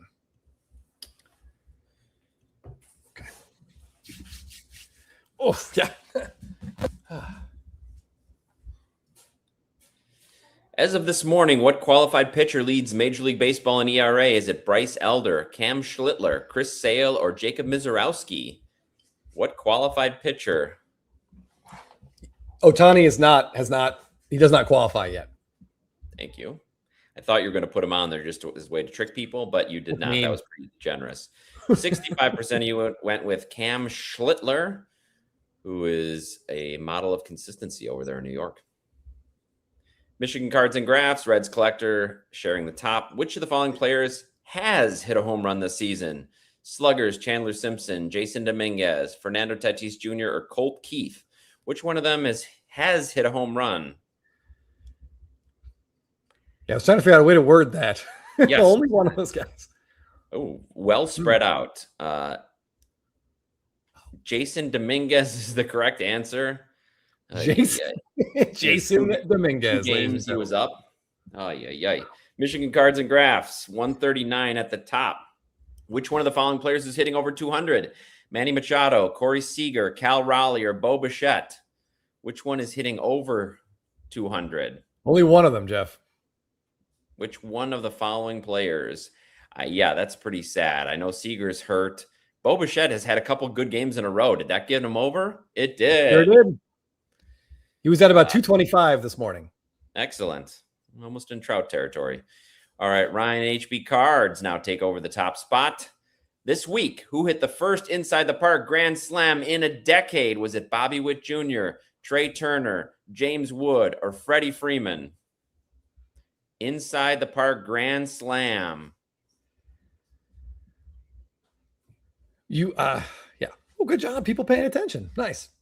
Freddie Freeman got one vote. Mr. Freeman, Chelsea Freeman on here voting once for. James Wood is so big, Jeff. I was watching the highlights of him coming around third base. It was like 3 steps and he's at home. Yeah, that was a great hit. What is this James Wood card? Is this the Topps base, Topps Golden Mirror, Topps Companion, or Topps Celebration? The one-armed swing. Look at that cherry blossom jersey. Yeah, I like. 58% of you went with the Golden Mirror, and you are correct. Oh, we got a new leaderboard here. TJO, Crazy Cryptids, and Chemo Cards. What year is this Matt Olson card? 2009, 2010, 2012, 2013. How young he looks. He looks so young. God, I hate putting a sticker auto anywhere near our show at all, Jeff, but I had to use one. Almost half of you said 2010, which we talked about a lot last week. You are right. Good job. TJO, 1 point ahead of Crazy Cryptids. And SD Pliskin make an appearance in the top 3 again. What is this Bowman insert set called? Crystallized, Volcanic, Mighty Geode, or Diamond Caves? Should have also said well, never mind. I know what you were thinking. Yeah. D was a pretty good. Okay, 91% of you know that is the crystallized. Chris sent me the listing of the Superfractor that was up for $20,000. I did not buy it. TJO 445, Crazy Cryptids next. Who leads the AL in runs scored? Is it Aaron Judge, Bobby Witt Jr., Yandy Diaz, or Randy Arozarena? Arozarena is having a sneaky, fantastic season, Jeff. He is, and I do know since I actually have him on a couple teams. Yeah, he's looking good. Oh, yeah. So is Yandy Diaz. Aaron Judge leads the AL in runs scored. If Witt didn't only have 2 runs through the first 3 weeks of the season, he might be there too. Yep. Nobody to drive him in. Newbies cards back in top. What set is this Bobby Witt Jr. rookie auto from? Is that Bowman Chrome, Stadium Club Chrome, Finest, or Bowman's Best? Wow. I can't say I've ever seen that card. I love the jersey he's wearing with that R on the front. It's a cool looking card. Yep. Wow. 70% of you said finest. That's what I would have went with. Looks like a finest card, and it is. Newbies, Jeremy and Pliskin. Question 10. Where is Jason Mizrowski on his Jacob? Sorry, typo. Golden Mirror rookie card? Is he in the dugout? All-Star game media day. Walking into the stadium, or is he in the bullpen? Whoops. It's amazing. I think I'm writing his first name wrong. Thinking it was like Jason Mewes.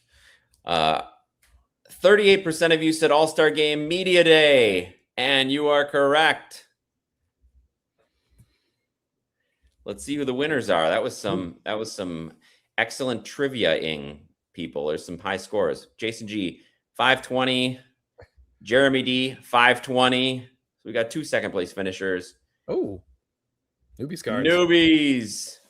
549. Yeah, guys, that's what happens when Jeff doesn't have a chance to proofread for me. I will randomly just misspell or just write a person's name wrong sometimes. I like to think there's only been one Mizrowski, so I think you guys all knew who I meant. I think so. I think that everybody got that. Noobs, congratulations. Let Chris know which one of those cards you want. Oh, yeah. And I also, before I show those again, hold on. Crazy Cryptids with that's just a fantastic Simpsons reference here. Well played. Love it. I do have another prize.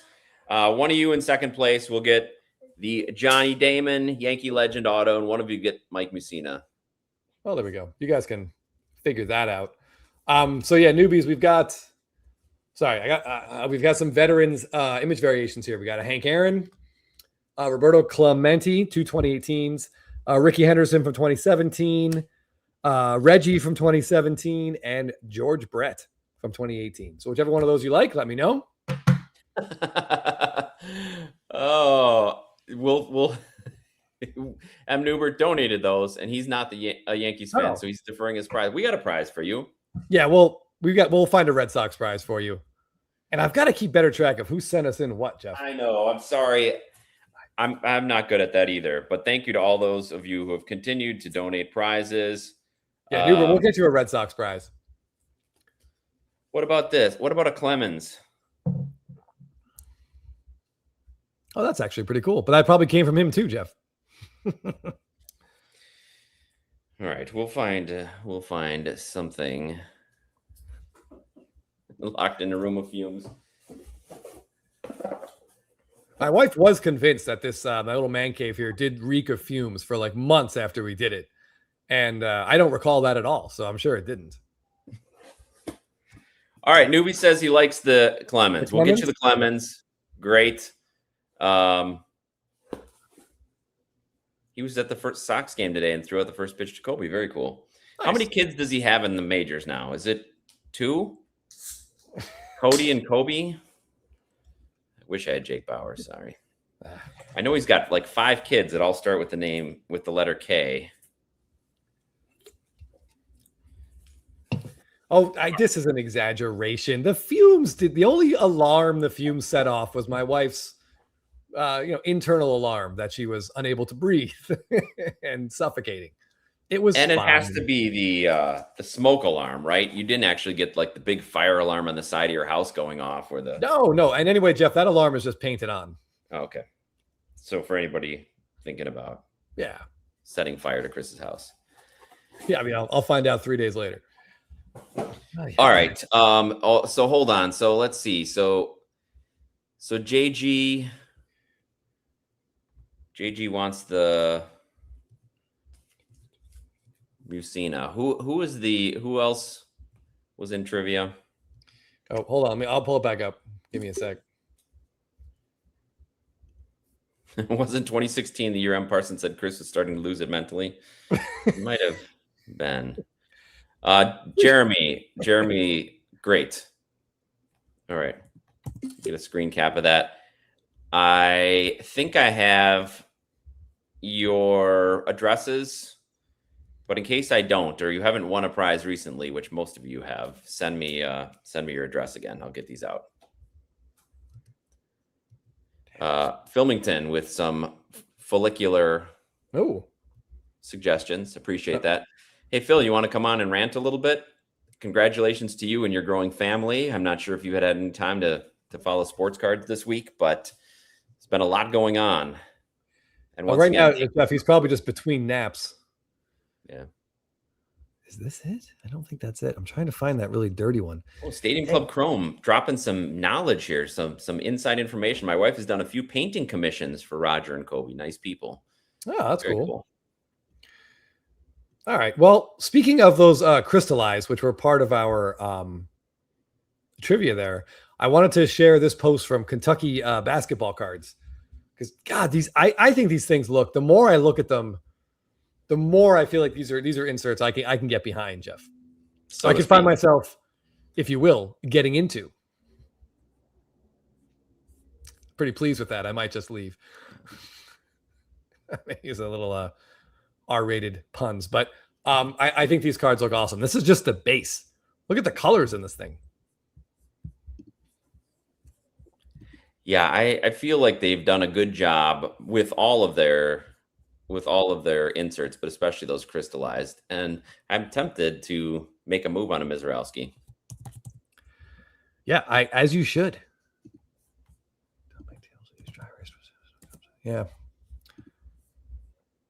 All right, thick boy, I appreciate it. Some people are aware of my inappropriateness. All right, so the Braves go to the bottom of the 11th, Jeff. Runner starting at second base, tie game. Kinley got through the top of the 10th or top of the 11th with no runs. What's the score anyway? 4-4. So Dom Smith, you couldn't ask Dom Smith to bunt, but we could certainly beg him to pull the ball. And of course, he flew out to left center, which does not advance the runner. So now we got to hope for a walk-off from Kim here. Oh, well. All right, Royally Cheese, that's totally fair. But once you see these in person, though, the color looks great. And there's like the refraction back there and you're right. There's been nothing about baseball. I never thought, Jeff, we really could use more geology in our sports cards. Yeah, you never know what's gonna be attractive. You mix geology with Georgia O'Keeffe artwork, and next thing you know, you got a very shiny card. And I flat out, I refuse to believe that the developer designer at Topps didn't know what he was doing here. He or she did not know what they were doing. He or she, yeah. For sure it's deliberate, and I love it. I appreciate it. Yeah, SFO, those would that would be a pretty amazing table, and we're talking that would be like a $10,000 table, probably more actually. A lot of talk about patchwork cards. Let me see if I can pull one up. It would be more like an ashtray, I think, is about maybe a coaster. Yeah, see if you can pull one up, Jeff. I'm going to hop over to the next card I wanted to talk about, which comes from Ripon Dodgers. I mentioned this card, I think, on an episode of Spitballin', but this is one of my absolute favorite base cards so far in 2026. Yeah, hopefully, Jeff, you're still looking for the patch card. You don't have to deal with this card, but just that is just absolutely incredible that we hate this amazing horizontal action shot from one of the greatest single performances in baseball history. And it's just basically like a base. Like, I don't even know it's not even his base card. I don't know what these are called. Like a subset isn't the right word, but it's just a regular card, but it looks incredible. And I know he has autos in the set, Jeff, but imagine if his autos were with this card and this background and not his base card. How awesome would that be? Yeah. I mean, outside of Milwaukee. Yeah.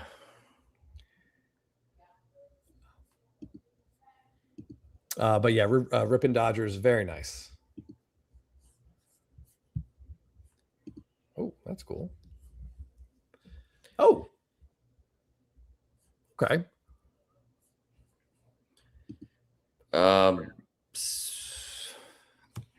I don't know. It'd be tough to find, say, a Soto like Dynasty like this for the price, but I understand what you're saying. It seems strange that they're simulating the auto, or simulating the uniform. I don't know. I'm not a fan of them really, but I haven't seen one in person.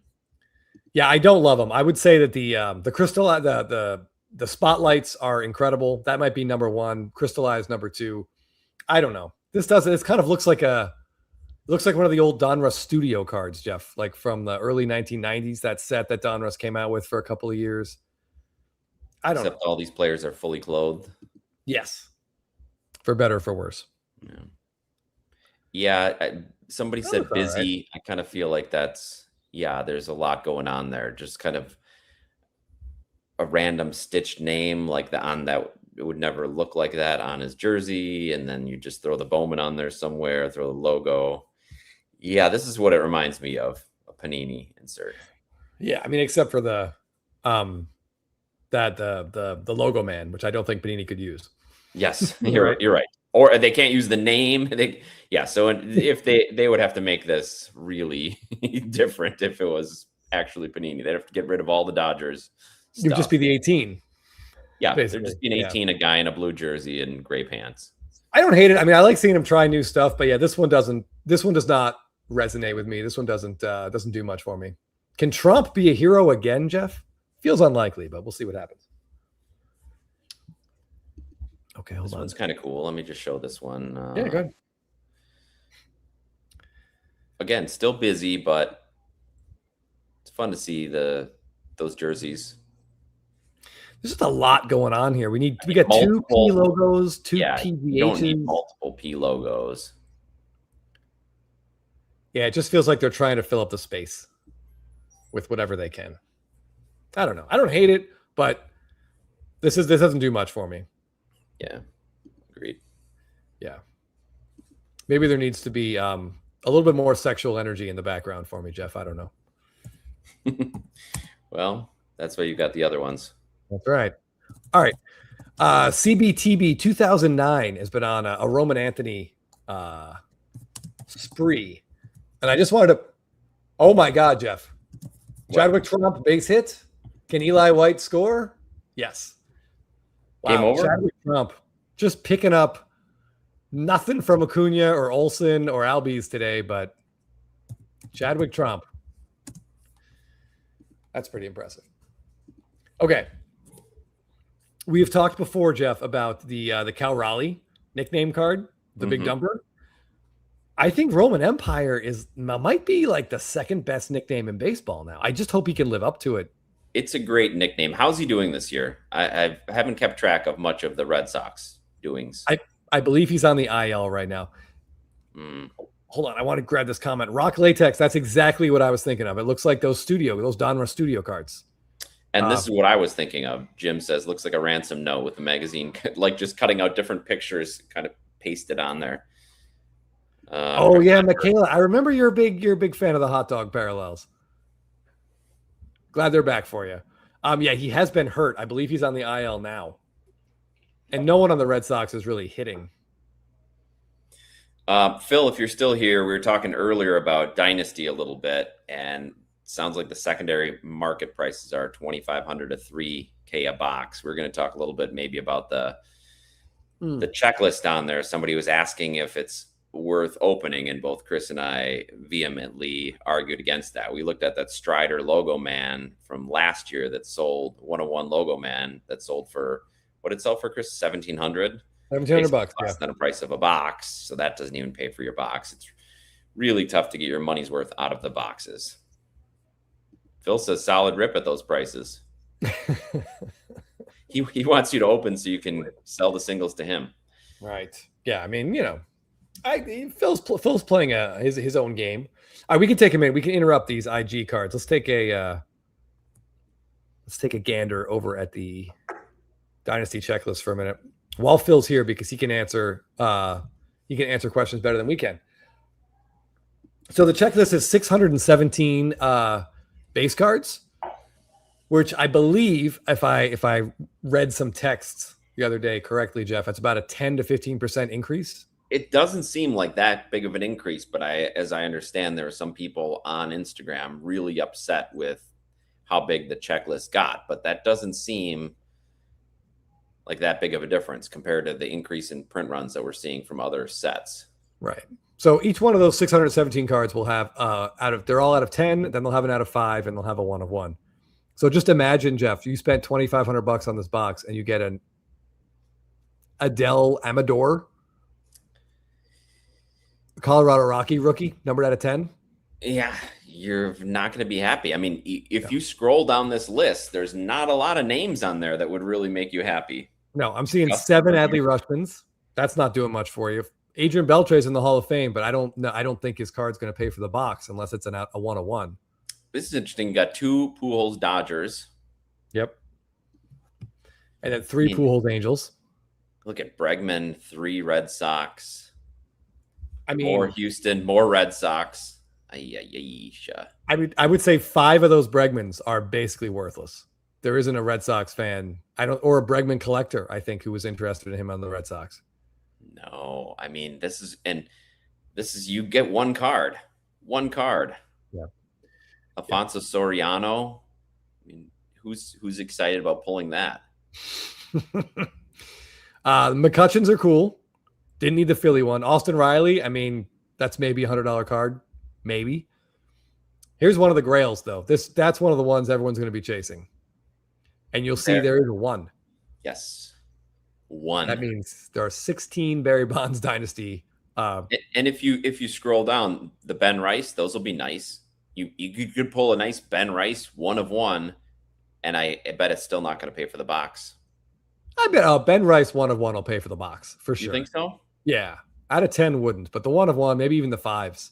If he keeps doing what he's doing, you think the 5s would pay? You think the 5s are going to go for over 3? Yeah, okay. Yeah, early on release, yeah, especially if he's Brooks Lee, all those Brooks Lees. Yep, a lot of Harper Nationals. Yeah, I mean Posey's in every set. Posey's in every Dynasty set. I wish they would mix it up a little bit with some of the retired players. You got 10 Cal Raleighs. Even his rookies aren't going for. No, the 1-of-1s, if the patch and the Mariners, I will say the Mariners, Jeff, do have some cool patches. You get a little Trident or something in there, but that's a lot of Cam Smiths that aren't going to be worth much. Beltran's, I mean, going to the Hall of Fame, but I don't know what kind of demand, his Mets cards are going to have. They do have one for the Brewers. Yeah, there's one for the Brewers. Oh, for Sabathia, yeah. Yeah. You got 16 cards to chase, Jeff. 16 chances. If anybody sees one of those, let me know. I just love that guy. That 2.5 months is great. Yeah, Chase Dollander, though. I mean, that would be. I mean, I guess only 2 of those. Odds aren't good. Chase I love Chipper Jones, but there are some Yelich. There are C.J. Abrams. A lot of Yelich. Kershaw's last Dodgers dynasties, Jeff, could be pretty cool. Although I guess that they'll make these long after he retires, won't they? Mayo. Yeah, I mean, Phil has taught us pretty well that you either got to go after the rookies or you go after the really nice patches, whether they're out of 5 or like some of us can afford, or the 1-of-1s. This is pretty interesting, I gotta say. David Ortiz on the Twins? Unusual, right? Where'd they dig that out of? Yeah, what they wonder if they have like a David Arias. Remember he went by David Arias when he was on there? Right. Maybe it's some Arias nameplates from his last. Yeah, I do like the 3 David Wrights. I'm curious. I hope he's got some cool looking cards. But again, those would be great to pick up secondhand. You'll be able to get them for a reasonable price. Yes.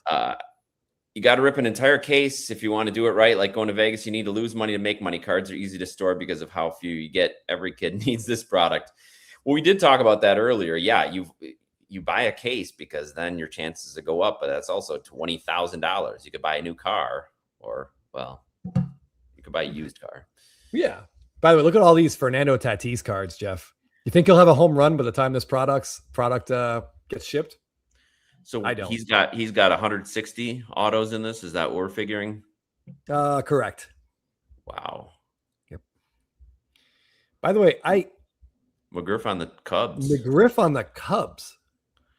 He's a fan favorite in every city he's in, so absolutely they'll like that.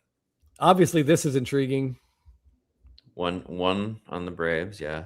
One Freeman on the Braves. I mean, he's got so many dynasties. If you search Freddie Freeman Dynasty on eBay, get ready for about 40 results. Yeah, he's like Yelich, too. I wish they'd make other Brewers. Yeah. Gunner. Oh, boy, what are those Gunners going to go for? A third-year Dynasty Gunner who's not playing very well now? I like the Maddox. I'm looking forward to see what those look like. We get one Hideo Nomo, but on the Mets, Yeah, that's interesting. I had no recollection of Hideo Nomo pitching for the Mets, Jeff. Maybe they got him confused with Kodai Senga, and they're just going to put 16 Kodai Senga cards out. And not impossible. Ichiro on the Mariners, Marlins, Ichiro on the Yankees. I could see that people being interested in that. But I mean, look at this. Imagine you pulled JT Real Muto out of this box. Jeez, yeah. Jace Young, Jackson Holiday, Jackson Merrill, for God's sake. Talk about people who have forgotten how to hit a baseball. Couple of James Woods. That's going to be one of the big chases. Emerging Chris, I'm going to tell you that Nomo was on the Mets for half a season in 1998. Wow. He played fewer games for the Mets than he did for the Milwaukee Brewers the next year. Yeah. No recollection of him being on the Brewers either. I completely had forgotten until I looked at that.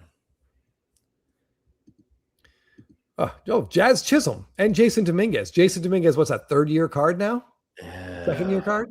Played a total of, what, 50 games? Well, at least he has a home run this year. True. Oh, all right. So Johan Santana, those are kind of cool for the Twins. I like that. But again, he's a pitcher, retired. I like that it's a guy we don't see a lot of. Oof.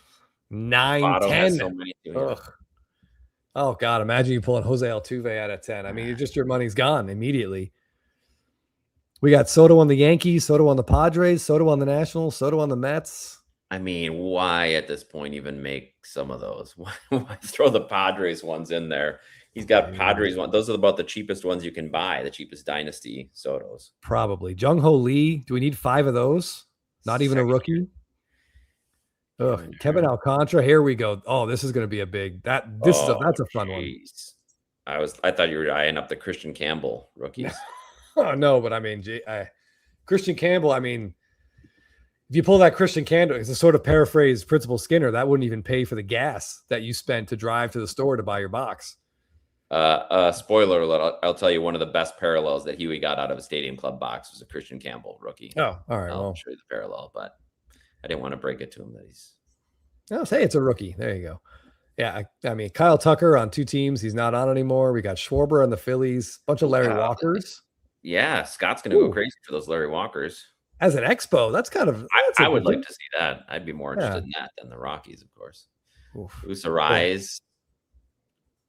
Who's begging for that? Acuna. Yeah. Luke Keeschel, by the way, has been awful this season. I was so high on him going into the year. Yeah, he was one of your picks. I agree, Reds collector. Come on. Too many Vottos. I'd love an Eric Davis. Throw him in this set. That's a lot of, there's a lot of Votto. There's a lot of Machado. Mm-hmm. A lot of Meyer. Manny Ramirez, Red Sox. Those will be kind of fun. Yep. $6 to $7 a gallon, but got to go electric. Then you don't pay for gas. Yeah, but your electric bill is out here in California isn't exactly cheap either. Do we need 5 Mason Wins? No. You probably don't. More Mason Win than Matt Olson. What's interesting for Matt Olson is very few Dynasty cards. He's in, I think, 2020 and 2024. I think might be the only 2 years, or 2022. He's in like 2 years of Dynasty, and that's it. He has way fewer than Freddie Freeman. I'll say that. Oh my God, yeah, way fewer. So those 3 will be interesting. No more. I don't think he has a single. Wait, am I going to be wrong if I say that? Yeah, I won't say that. Never mind. Okay. Yeah, more Cabreras, Mike Schmidt, I guess. Cabrera's fine. got a lot of these. Oh, good. Ballestero, Mookie Betts on the Red Sox. These are going to be pretty interesting. Yeah, sorry. I know somebody in the who was that in the comments? Somebody who was talking about a thick boy, maybe. Yeah. I like the 7 Nick Kurtz. Those are going to be cool. Yes, those will be cool. Oral Hershiser on the Mets, that's how we remember. And Paul Goldschmidt on the Yankees. Interesting. Some second-year Skeens. Pedro on the Phillies. A lot of Pete Alonso on the Mets. Those are just dead in the water the minute you get them. Yes. Yeah. Ditto the Rafael Devers Red Sox cards. Man, throw me a bone on Prince Fielder. Right. He's got a couple nice Milwaukee ones, but mostly he's got Rangers. All right, that's cool. 1 Randy Johnson. D-backs. I really feel like we could do a whole show on how undervalued and underappreciated Randy Johnson is. True. Top 5 pitcher all time. Yep. Easy. Riley Green, no one wants that. No one wants that. No. I mean, honestly, that's even too much Acuna. Sal Frelick, I mean, is that his second or third year card, Jeff? I believe his rookies were last year's Dynasty. Okay. So, because this is still 2025. Yeah. Yep. Second year. Yeah. Come on. I mean, I don't know. Nobody's even buying Frelick rookies. This will be interesting. We have 3 Ohtani Dodgers and 4 Ohtani Angels. Okay. So, wait, can you go back to the Ohtanis? Mm-hmm. It looks like 3, right? So we've only got 7 Ohtanis, and some of these guys have 10 in. I guess I should just be glad they're getting 7. Yeah. Yeah. I mean, the Ohtani are not high. Yeah. But a lot of Turners. Tyler Soderstrom, great. Hey, I like Riley Green from a fantasy perspective too. He's one of the league leaders in batting, but just nobody's going to want his dynasty cards. No, I don't think that Tyler Soderstrom is going to be a big draw either. And Trey Turner, they're throwing in a couple Dodgers Trey Turner cards. Yeah, that's interesting. It's there for like 2 months. Bunch of Guerrero Jr., which is expected. Yeah. Some Wade Boggs. Guerrero Sr. on the Expos, maybe. Throw Guerrero Sr. Where did he end his career? What was that question when you had it? Oh, where did he? The Orioles or something bizarre? Because he was obviously went to Anaheim and then he was in Texas. Yeah, I think it might have been the Orioles. So those guys are really, and then we've got Design B, and then there's going to be some sponsorship patches. Oh, hold on, I want to pull that up. We got Zach Wheeler. Yeah, Stadium Club Chrome wants the Baltimore for Vlad Sr. Thank you. That's what I thought. Doc's wondering any Orlando Arcia on the checklist? No. Is it in here? Oh yeah, here we go. The sponsor. So there are some Braves on this, Jeff. So I could get a nice big quick creep. Okay. Yeah, some sponsors are better than others. It was nice when the Brewers had, I think they got Northwestern Mutual as their sponsor, which is not great. I think just off the top of my head, I don't know what team. Sorry, Stadium Club Chrome. It took a minute to get there. I don't know what a lot of the sponsors are, but I know the Mariners are Nintendo. So that one could be cool. That would be cool. Rock Latex said, yeah, it was Baltimore for Vlad Sr. Got Churio. Oh, Jackson Jobe. That's a name. Really striking while the iron's hot on that one. Yeah. What surgery is he recovering from at this point? I don't even know. I don't know. But yeah, we got Kurtz in here. Devers with the Red Sox again. All right, a couple Braves, though, for my quick creep patch. We'll see if an Acuna or who was the other guy? Riley, I think. Well, Riley's going to be the cheaper option for me, Jeff, for sure. Hey, we got a correction from Filmington. He missed the 2025 Design B cards with Are those the vertical cards or not necessarily? I think the production up is up a lot more than 20%. Yeah, Filmington, I would assume the B is going to be your vertical ones, right? That's what I was thinking, but I don't. For sure, production's going to be up. They know it's going to be up, and still going to be, the odds are going to be just as bad. Yeah. Tommy John. I'll be interested to see when some of these cards start. When people start. Will you go to some of those duels that they have, Chris? Oh yeah. Yep. Let's find the duels. Dynasty special events. Oh, so on this day, these are cool. There's 19 of these. And we don't know what day they're going to be talking about. There is a Yelich in here, Jeff. Yeah, so they pick a specific day that patch is from. They talk about it on the back of the card. It's usually a big day for that particular player, but we don't know what it is. Yeah, so there's one card and they're usually going to be numbered. I think there's just 1, 10, 6, and 1. All right, so here are the duels. Am I seeing this right? Yeah, right? No, that's the dual relics. Sorry, so that's just going to be the same these guys, but with 2 different relics in there. So here we go. Here are our duels. Yeah. Maybe Jeff, you and I should split an Acuna Churio duel. That would be pretty cool. It would be fun to see them if they'd be in their WBC, but they're probably not because they're saying their team's here. Yeah. But yeah, that would be cool. Campbell Bregman. I mean, imagine you pull a duel and it's that. It's just got to be a massive swing and a miss. Freddie Freeman, Mookie Betts is going to be awesome. Oh man, This just makes me sad for what could have been, Jeff. Yeah, it looked like one was going to hand the torch to the other. They were going to spend 30 years of Boston Red Sox history with those two DHing. I'm not gonna lie, that card has my interest peaked. We'll say. Mm-hmm. The one above it looks nice to me. Oh yeah, the Julio Ichiro. Yep. Yeah. What about the Ohtani Judge? That's going to be a monster. It is, but I mean, we just keep getting these cards, Jeff. Yeah, but again, we'll get them. They'll 2 MVP winners for that year. Yeah.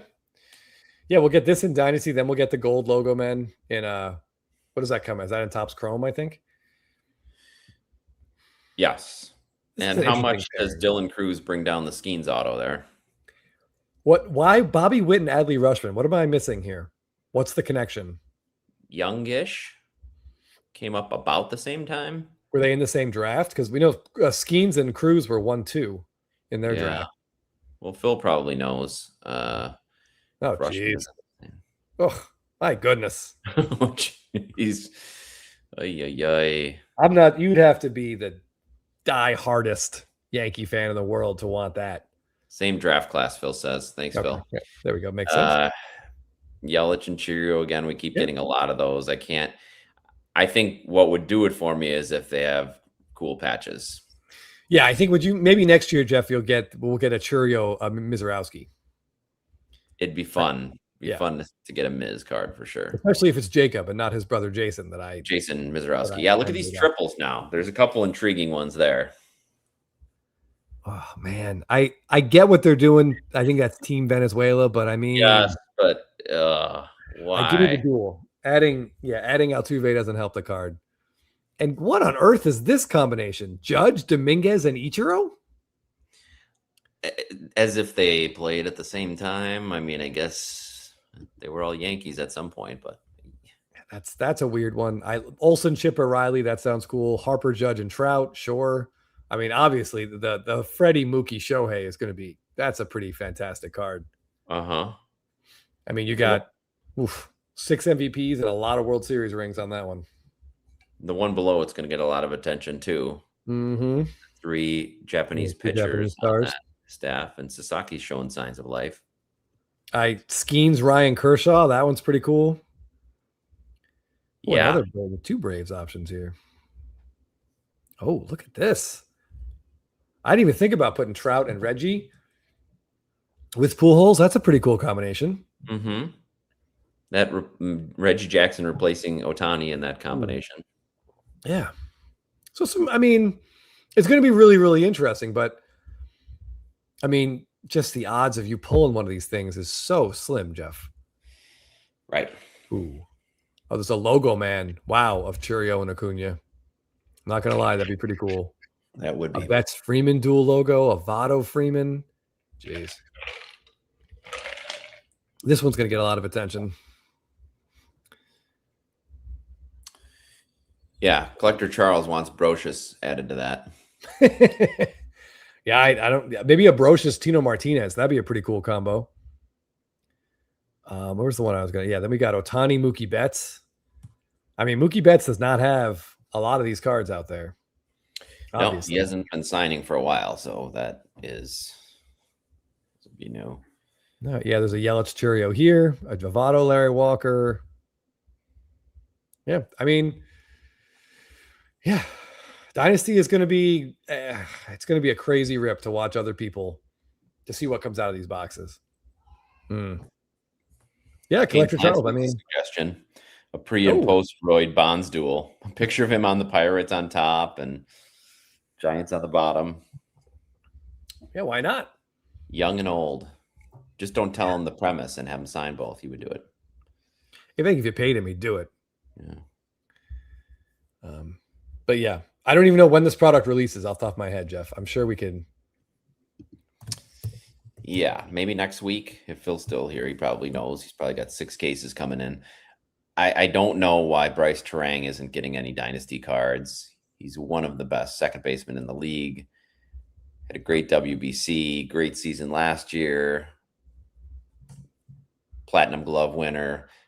Oh, June 17th, Jeff. We got a ways to go. Oh, a long time. All right. Well, we can hem and haw about this for weeks then.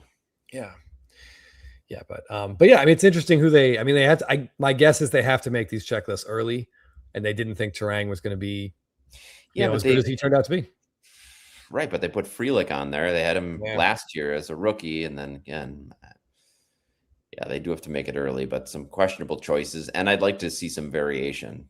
Not that I buy these boxes, but it'd be nice to get, for the people that do buy them, to get some variation, and for those of us looking for singles. Yeah, this will be June 17th, 18th, and 19th will be a bloodbath with these boxes and on eBay. It just seems they have access to so many players and so many uniforms. They're fanatics, for Christ's sake. So why don't I put like Raleigh Fingers and Robin Yount duel with their patches from 82 or something like that? I'd like to see a little bit more creativity here. That'd be my biggest. Yeah, I mean, the thing is, like, even that combination, though, like, would you ever see the card? And if someone pulled it, would that be a draw to sell the product? Probably not. No, but I'm looking. There's at least even when they make the checklist, there has to be at least 50% of this product that they know isn't going to be a draw. So why not at least mix it up with other Hall of Famers that they haven't had yet? Chris would want this one. Even if it's not a duel, then maybe instead of throwing some of these, instead of recycling all these, and I guess they do put guys in that have a big fan base. That's why they have a lot of Buster Posey and Joey Votto. But at the same time, even like Reds collectors said, he's sick of seeing that. Yeah, change it exactly. Instead of 7 Joey Vottos, give us 2 Vottos, a couple Eric Davis. Yes. I mean, you could throw Rob Dibble in there, Barry Larkin. I mean, there's a lot of different things because those aren't going to sell. They aren't going to push the product. But what pushes the product is the Ohtanis, these dual autos. Yep. So at least then you get team collectors interested, and they'd want to buy the singles when they come out. Yeah. By the way, Poolside Burrito, this is a fantastic idea. A little subset of like, unfortunately, Field of Dreams, you're limited at this point. It's like Kevin Costner and Amy Madigan, Academy Award winning Amy Madigan. Yeah. I guess Timothy Busfield's still alive, I think. And maybe the girl? She's got to be. Busfield's involved in a little. We don't know what's going on with him. He's been in Arizona. And, that is a great idea. And especially if they could get their hands on some of these uniforms from those, like a major league, because they've done various autograph sets in archives, I think, specifically. Yes. For Sandlot and Major League and things like that. But it would be fun to see them in a Dynasty product. Yeah, I mean, they got to hustle because Charlie Sheen he's not going to last much longer, Jeff. I mean, they got to get those cards signed. So like in the next, and he would be glad to do it. Yeah. He'd be glad to do it. Absolutely. There isn't much Charlie Sheen won't do. This would be great. I mean, throw the Nasty Boys on a triple auto patch.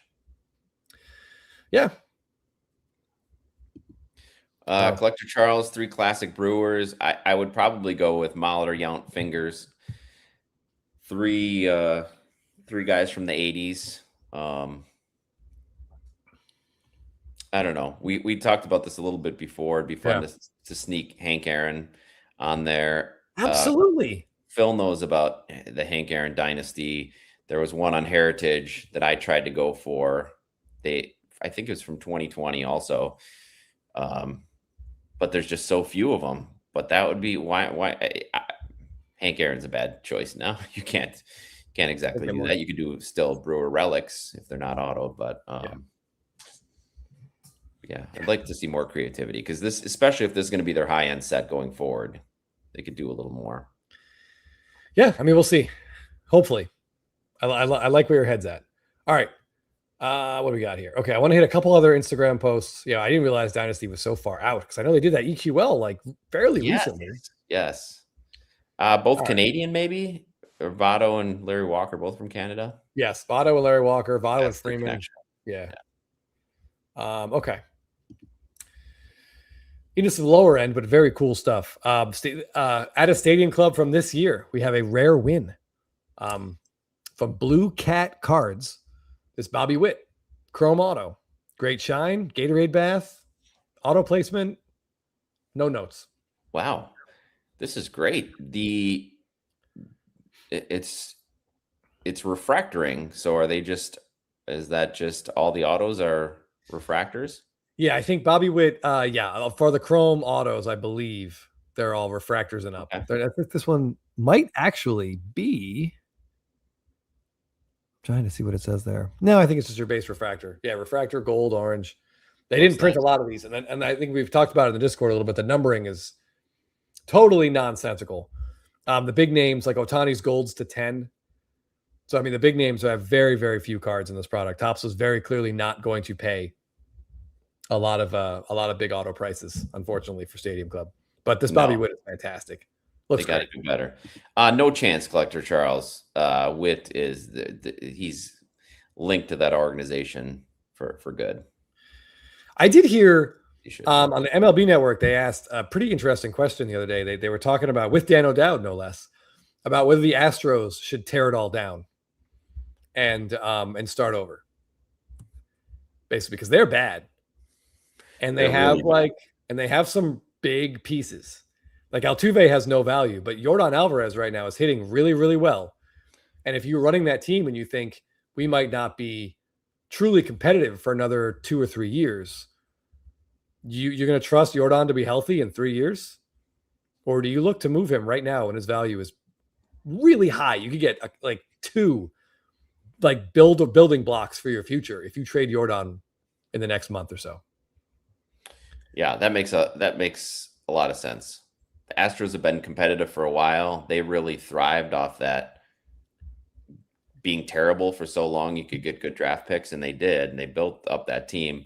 But now it seems like they're just kind of patching it together what they can. Yes, I would sell it all.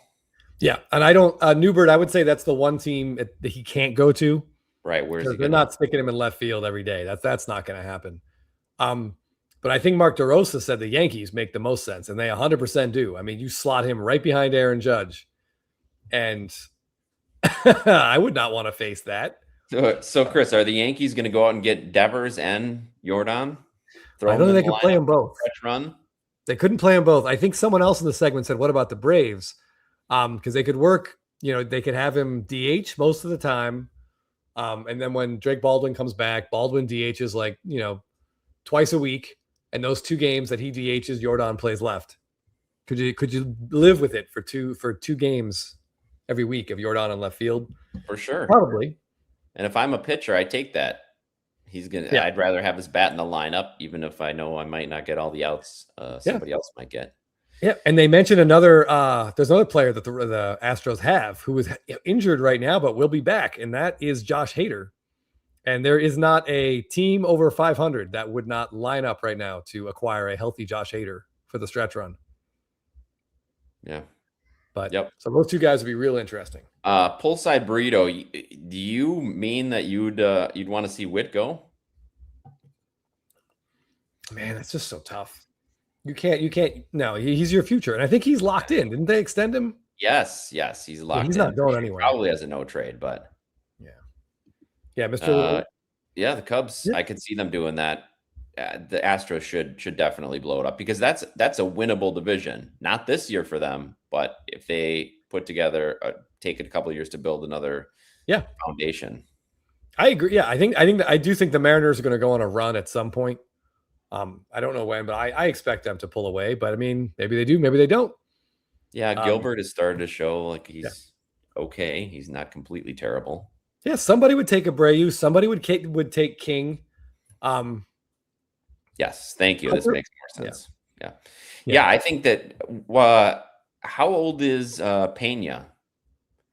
Oh well, he's also a free agent at the end of this year, so he was 100% out the door. Like, so that's 3 pieces right there: Hader, Pena, and Yordan. You could stack your AA team. Yep. With those 3 guys. So I think they should do it.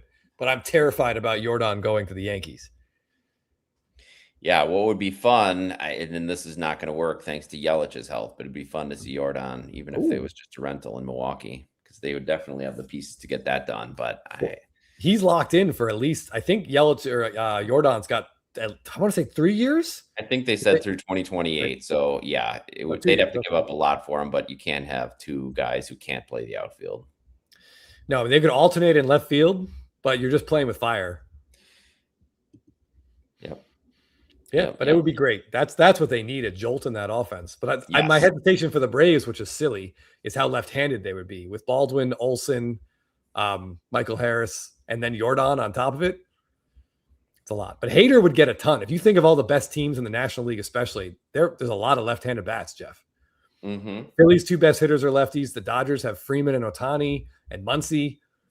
Braves with Olsen, Baldwin, and yeah, I mean, I would think that a lefty reliever like Hader would be extremely. You could, I mean, the pieces are there for that. They'll be well rested. Ooh, Seven Costanza. If they fall out of it, if they officially give up, man. Which, why shouldn't they at some point in the not too distant future? Yeah. Yeah. I mean, goddamn.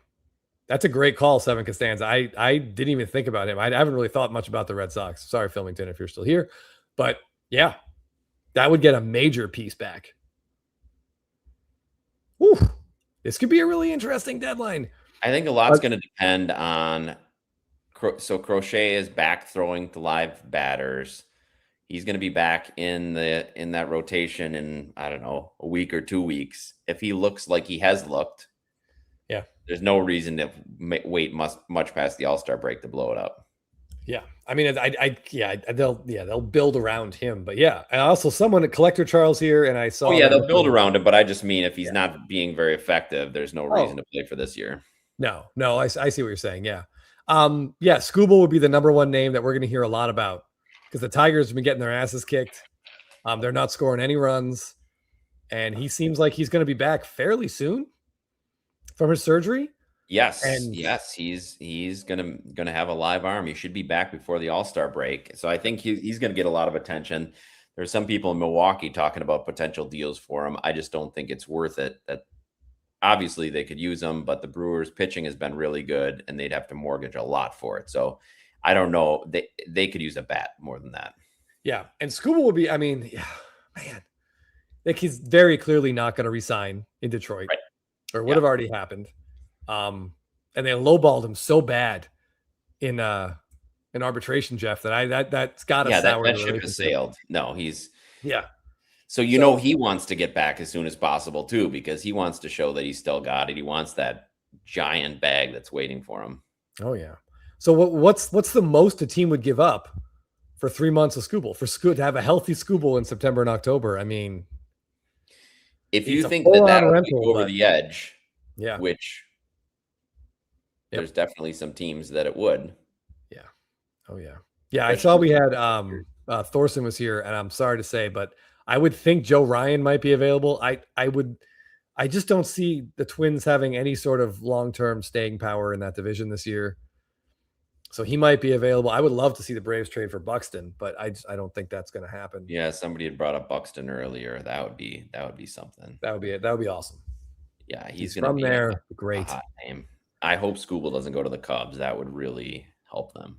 Yeah, but again, think of all the lefties in the National League, all the lefty batters. Like Scooble, man, teams will roll the dice. I'd say always do it. Like if you can put the team together and win, flags fly forever. Fans don't give a shit if you stink for 2 years, but if you give them that championship, it's absolutely worth it. And pull side, I don't know about this because this is how the Brewers went with CC. They got him. They knew they weren't going to extend him. They rode him out through that playoff run, and he really changed the whole culture in Milwaukee. So there's teams that are willing to pay for the rental for sure. Yeah, and if I'm Scooble, I'm going to free agency. Especially if I'm fully healthy, he's gonna get stupid money. It'd be hard for him to sign an extension, Jeff, without testing the market, without seeing what's out there. I mean, and maybe there's 1 or 2 teams in the whole league who could afford to just throw that at him without him going to free agency. Yeah, right. So we'll see. And yeah, Thorson, you're right. The bullpen up there has been not great. And I just saw that. That's the Blue Jays. Sorry, Barrios getting Tommy John surgery. Yeah, Cubs is. You're right, Mad City. Their coffers are quite limited. So it would have to be a lot of hiring deals. They would probably have to take on some other crap that the Tigers want to float along. See, that it's just, it almost becomes untenable right there. Like they need a top 20 prospect back, or else there's just no way. It doesn't make sense for them. So the Braves are out. They have some decent arms, but I mean, unless the Braves want to offer Schwellenbach or Smith-Shawver or Waldrop, and I just don't know. I would say do it, but we'll see. We'll see what they do. I think it's going to be a fascinating trade deadline because, yeah, there's some teams that really could make a lot of noise. Yeah, and the American League is getting to the point where it's pretty clear who's going to make the playoffs. There's so many teams below 500. I think the A's, did the A's just pop over 500 in yeah, I think the A's are two over, and they're at first place. Yeah. So I think the AL is pretty wide open. I mean, the Yankees are going to be in, but after that, who can you look at and tell me 100% that team will be in the playoffs? Well, I'm looking at it more like you can tell a lot of teams 100% will be out of the playoffs. Well, I mean, yeah. There's Angels, Astros. Yeah, I mean, the Orioles have no signs of life. The Red Sox aren't going to be there. Nope. Tigers are 12 games under. How's that even possible? The White Sox are in second place. So I think there's like 8 teams that have no playoff aspirations, so they should start shopping their stars soon. Yeah, I mean, the earlier you're willing to make the move, the more you're going to get back. Yeah. Hold on. I just want to pull this up real quick because it's early, obviously. It's very, very early. So here we go, the wild card standings. Yeah, I mean, the Royals and Tigers, sorry guys, their records are horrible, but they're only 5 games out of the wild card. God, the Angels are so bad, Jeff. Yeah, right. You're right. Numbers wise, they seem to be close, but I just feel like these teams are playing themselves all the way out already. Yeah. I mean, the Blue Jays even look terrible. They did. I think they did take the last 2 from the Yankees. They've shown a little bit of life, but yeah, no offense. Guerrero's just not finding it yet. Canes Lance, that was a huge deal at the time. The big guy in the trade was Matt Laporto, who was a top prospect in baseball, and the top Brewers prospect. He didn't really pan out, played a little bit there. Player to be named later in that deal was Michael Brantley, who turned out to be the biggest name going back that way. But they paid a pretty hefty sum, and he wasn't great in the first half of that year. I don't remember the stats off the top of my head, but he was struggling a little bit first half of that year, and they paid a pretty hefty price, but it was definitely worth it. Yeah, I mean, the Phillies are 4 games out, but I mean, I have no doubts that they're going to be if they don't come back and overtake the Braves, they'll be in there. They'll take the wild card and for sure be in the playoffs. Yes, they're not going to finish behind the Pittsburgh Pirates.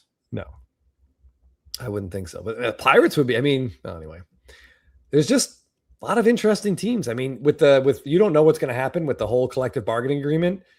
A team like the Pirates, Jeff, could take on a bunch of money at the deadline and just try to make a run. Yeah. And know that they're going to have to raise their payroll to get above this floor that's coming, which may be coming.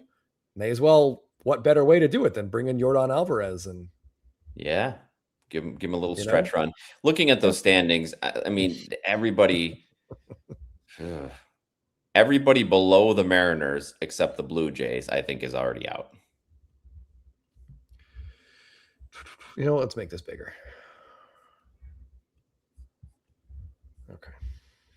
SFO Sox fan, yes, and I saw he's got one in this year's Dynasty. I would love to get that card. So if you see one when it comes out, keep an eye out for me. He was incredible. Yeah.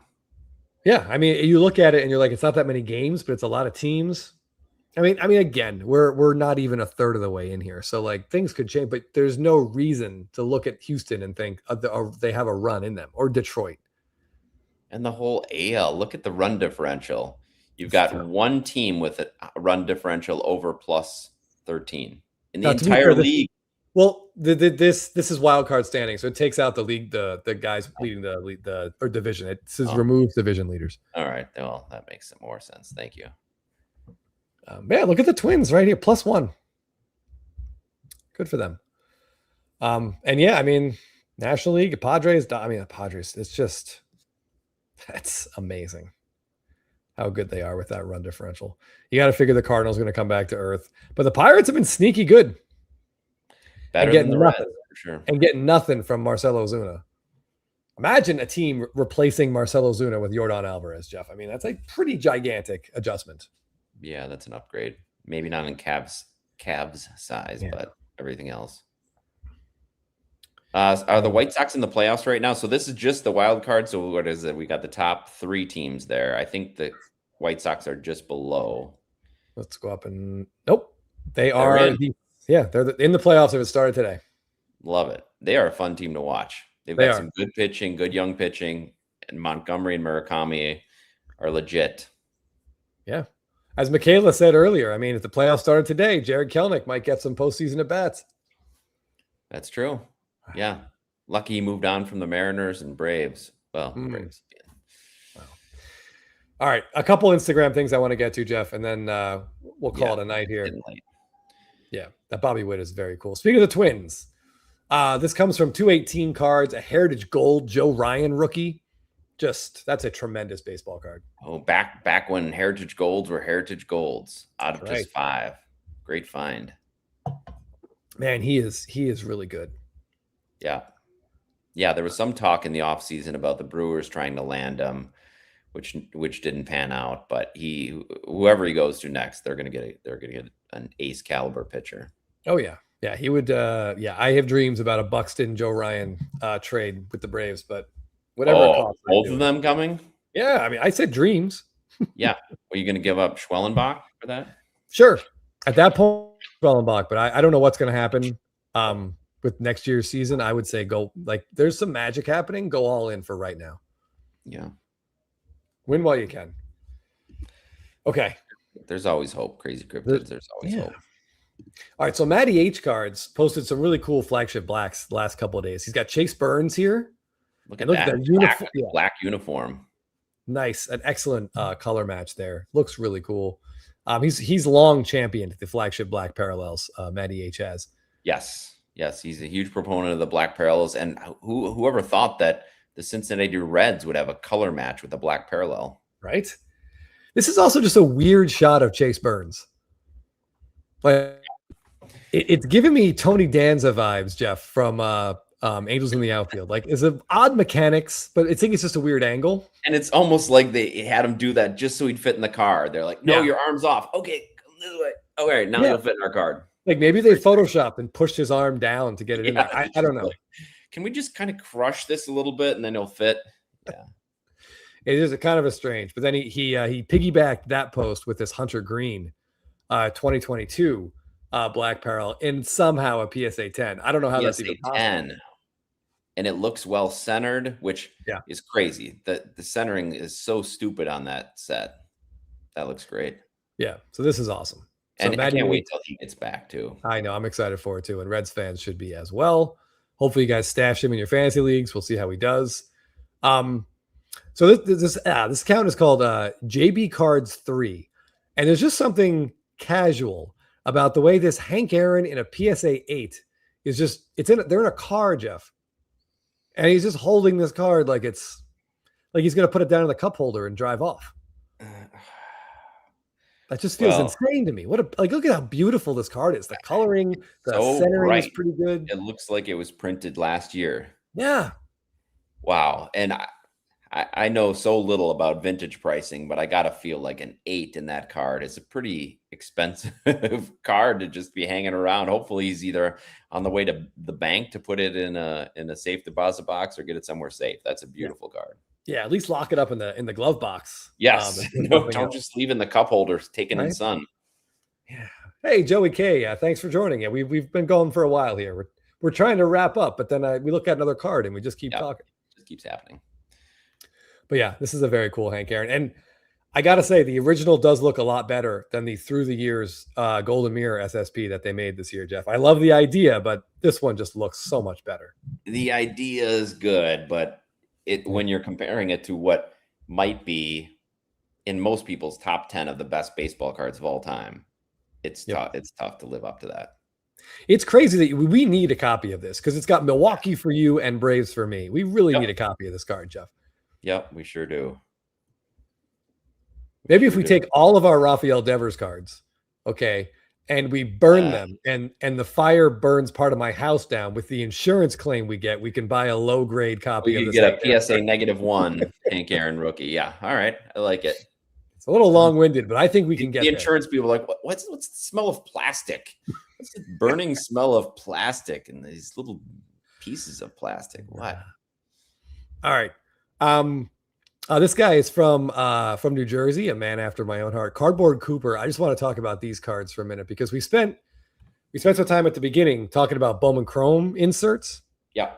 And I think generally speaking, the Bowman Chrome inserts or the Bowman inserts are better than the Topps inserts and better than Topps Chrome. But these Fanaticals, they debuted last year, Jeff. I think these cards are tremendous. Yeah, you love these Fanaticals. I don't know. I'm still torn on them. I don't know. I love the images they use. It's just, I think maybe it's the Fanatical font.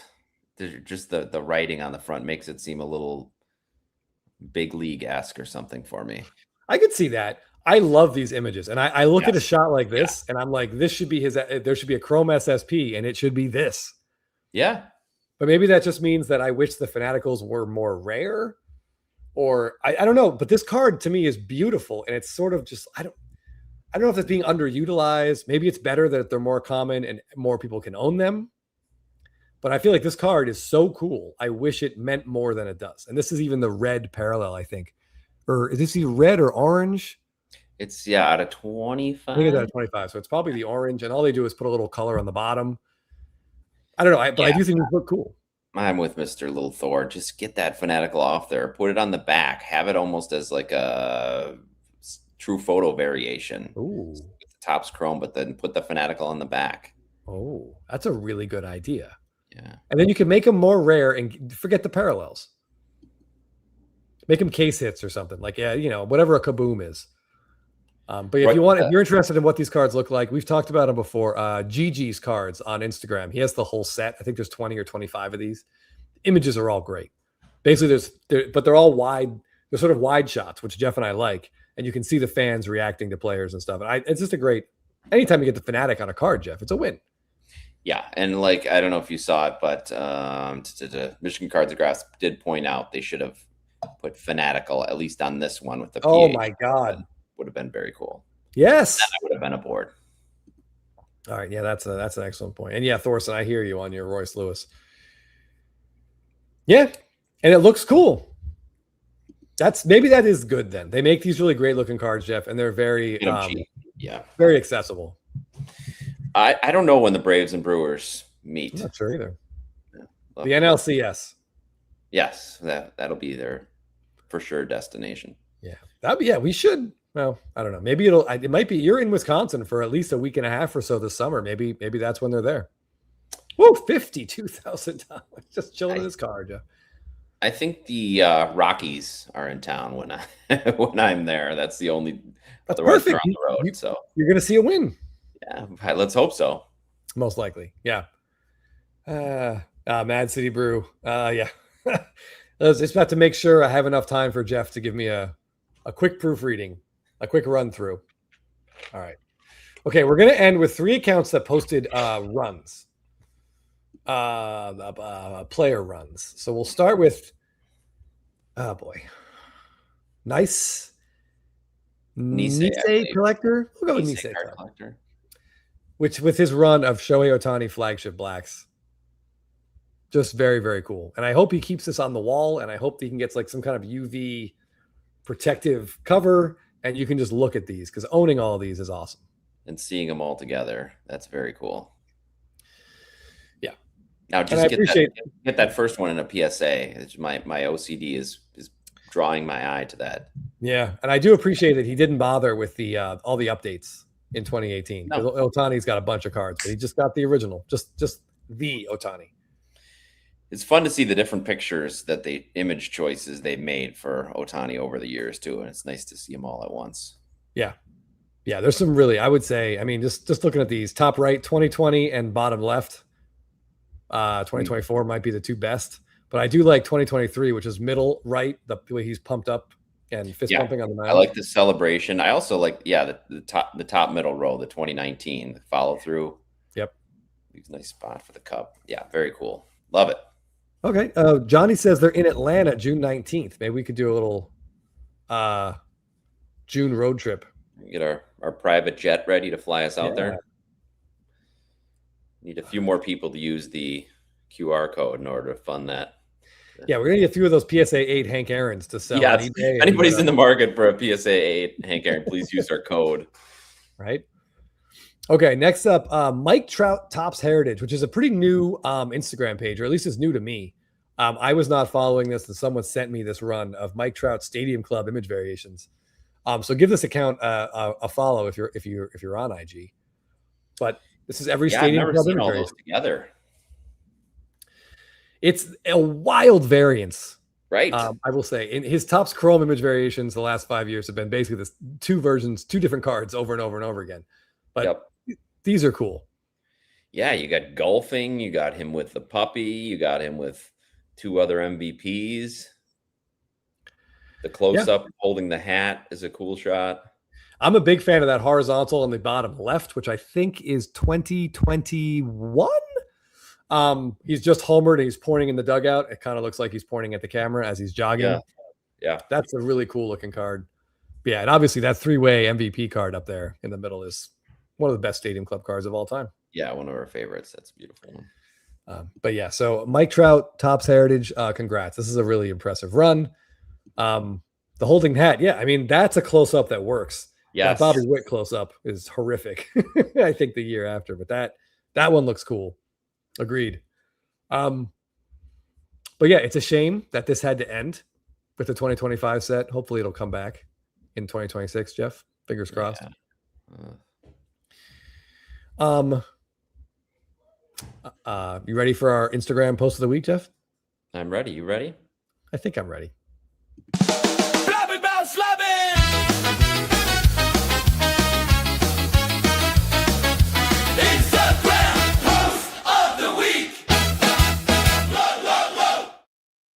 All right. Our good friend, Cardboard Showcase Jeff, he blew us away again, didn't he? This was absurd seeing these in all the best ways. Yeah. Player run magic. I think this qualifies. Yep. We've got every Topps Heritage Black Refractor of Shohei Ohtani. And what's going on with the upper right? Because that doesn't look like a black parallel, Chris. Well, Topps always has to Topps, Jeff. So much like we talked about in 2007, where they have the copper instead of the black. Copper black Pujols, yeah. In 2020, they gave us the white instead of a black. Yeah. This is fun again to see them all in one place. Love is that the 73 design in the middle right where he's pitching? The wide. That's 74. 74, yeah. Yep. I love that. That's a cool shot. Pitching right at the camera. Yeah, I gotta say too that the 3 Dodgers images in Heritage are really cool. They did a good job. They just look different type of poses. We got him on base, maybe at the plate, and then I don't know what the last one is, like on his way with the bat under the arm. Man, these cards look great. Yeah, and the rookie cup up in the top row. Yeah, this was a lot of fun to see. So congrats on getting this together.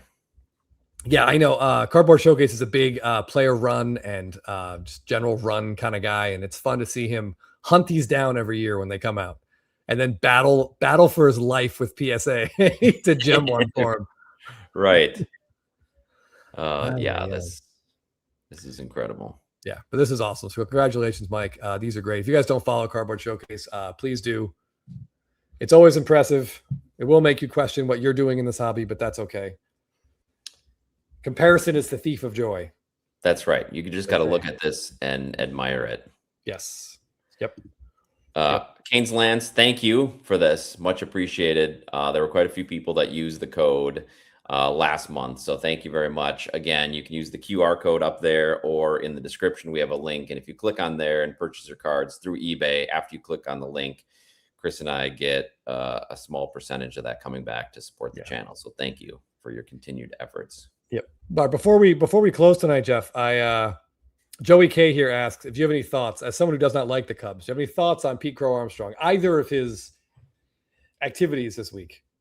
I'm in a lot of Brewer fan Facebook groups, text chats with my friends back there, and PCA was the talk of the town over the last week. Of course, he's known for his defense. He played some horrible defense, gave up a little league home run, a couple brutal errors, and that was after his interaction with the crosstown rivals, White Sox, where he came off not looking great. So we do enjoy seeing a little PCA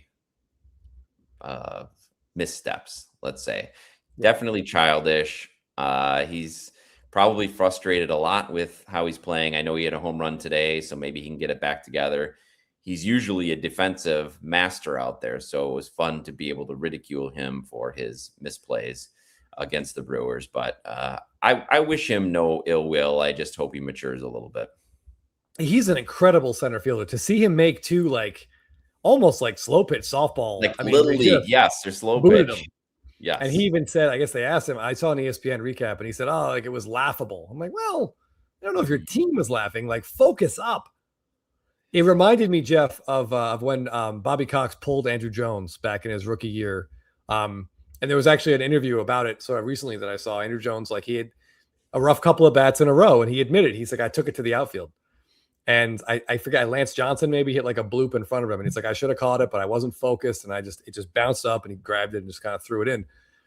Bobby Cox took him out, and they cursed at each other in the dugout about that. But he's like, that was the last time I ever took an at bat to the outfield. He's like, so yeah, it worked.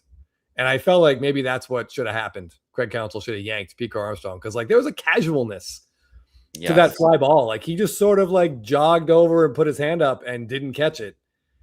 And I think he was probably taking some bad at bats to the outfield with him, which happens. Yeah, that's a big lesson for young players to learn, and for anybody. I mean, we deal with our little league kids all the time. You strike out, you still got to go out there and try to play defense. That's one of the beautiful things about baseball, except for if you're DH. It's a two-way game, and you got to be present on both sides of it. You can't let a bad play. You can't take a bad play to your next at bat thinking I should have made that play, and you can't take a bad plate appearance out to the field. So I think he's still got a little bit of learning there to do. And yes, as far as how he interacts with fans, he needs a little bit of maybe our work there. Yeah, I mean, the thing with the fan, I mean, whatever. He was probably just had his bell rung against the fence and just didn't need to be yelled at. I mean, he probably thinks he should have caught that ball too. And the intensity is so much. I mean, yeah, you're going to yell something, whatever. I don't care about that. I want him, if I'm a Cubs fan or I'm on that team, I want him to make those plays. You catch that ball in front of you, you scoop it up and throw it in. Like that bothers me a lot more. Yeah. Oh yeah, I believe it. Yeah. That's a good spot for Bregman to be, actually. At least he has that guy there to lean on. Red Sox don't have that guy, Jeff. No, they had him and then lost him, and then had him and then lost him again, as they might. All right. Well, thanks everybody for joining us on this Friday night. Appreciate you guys hanging out with us. I know it's getting kind of late over there on the East Coast, but it's always fun to end the week talking cards. So thank you. I wonder what our wives are doing, Jeff. Probably saying keep going longer, so I don't have to hear about cards. That's exactly right. Yeah. Oh yeah.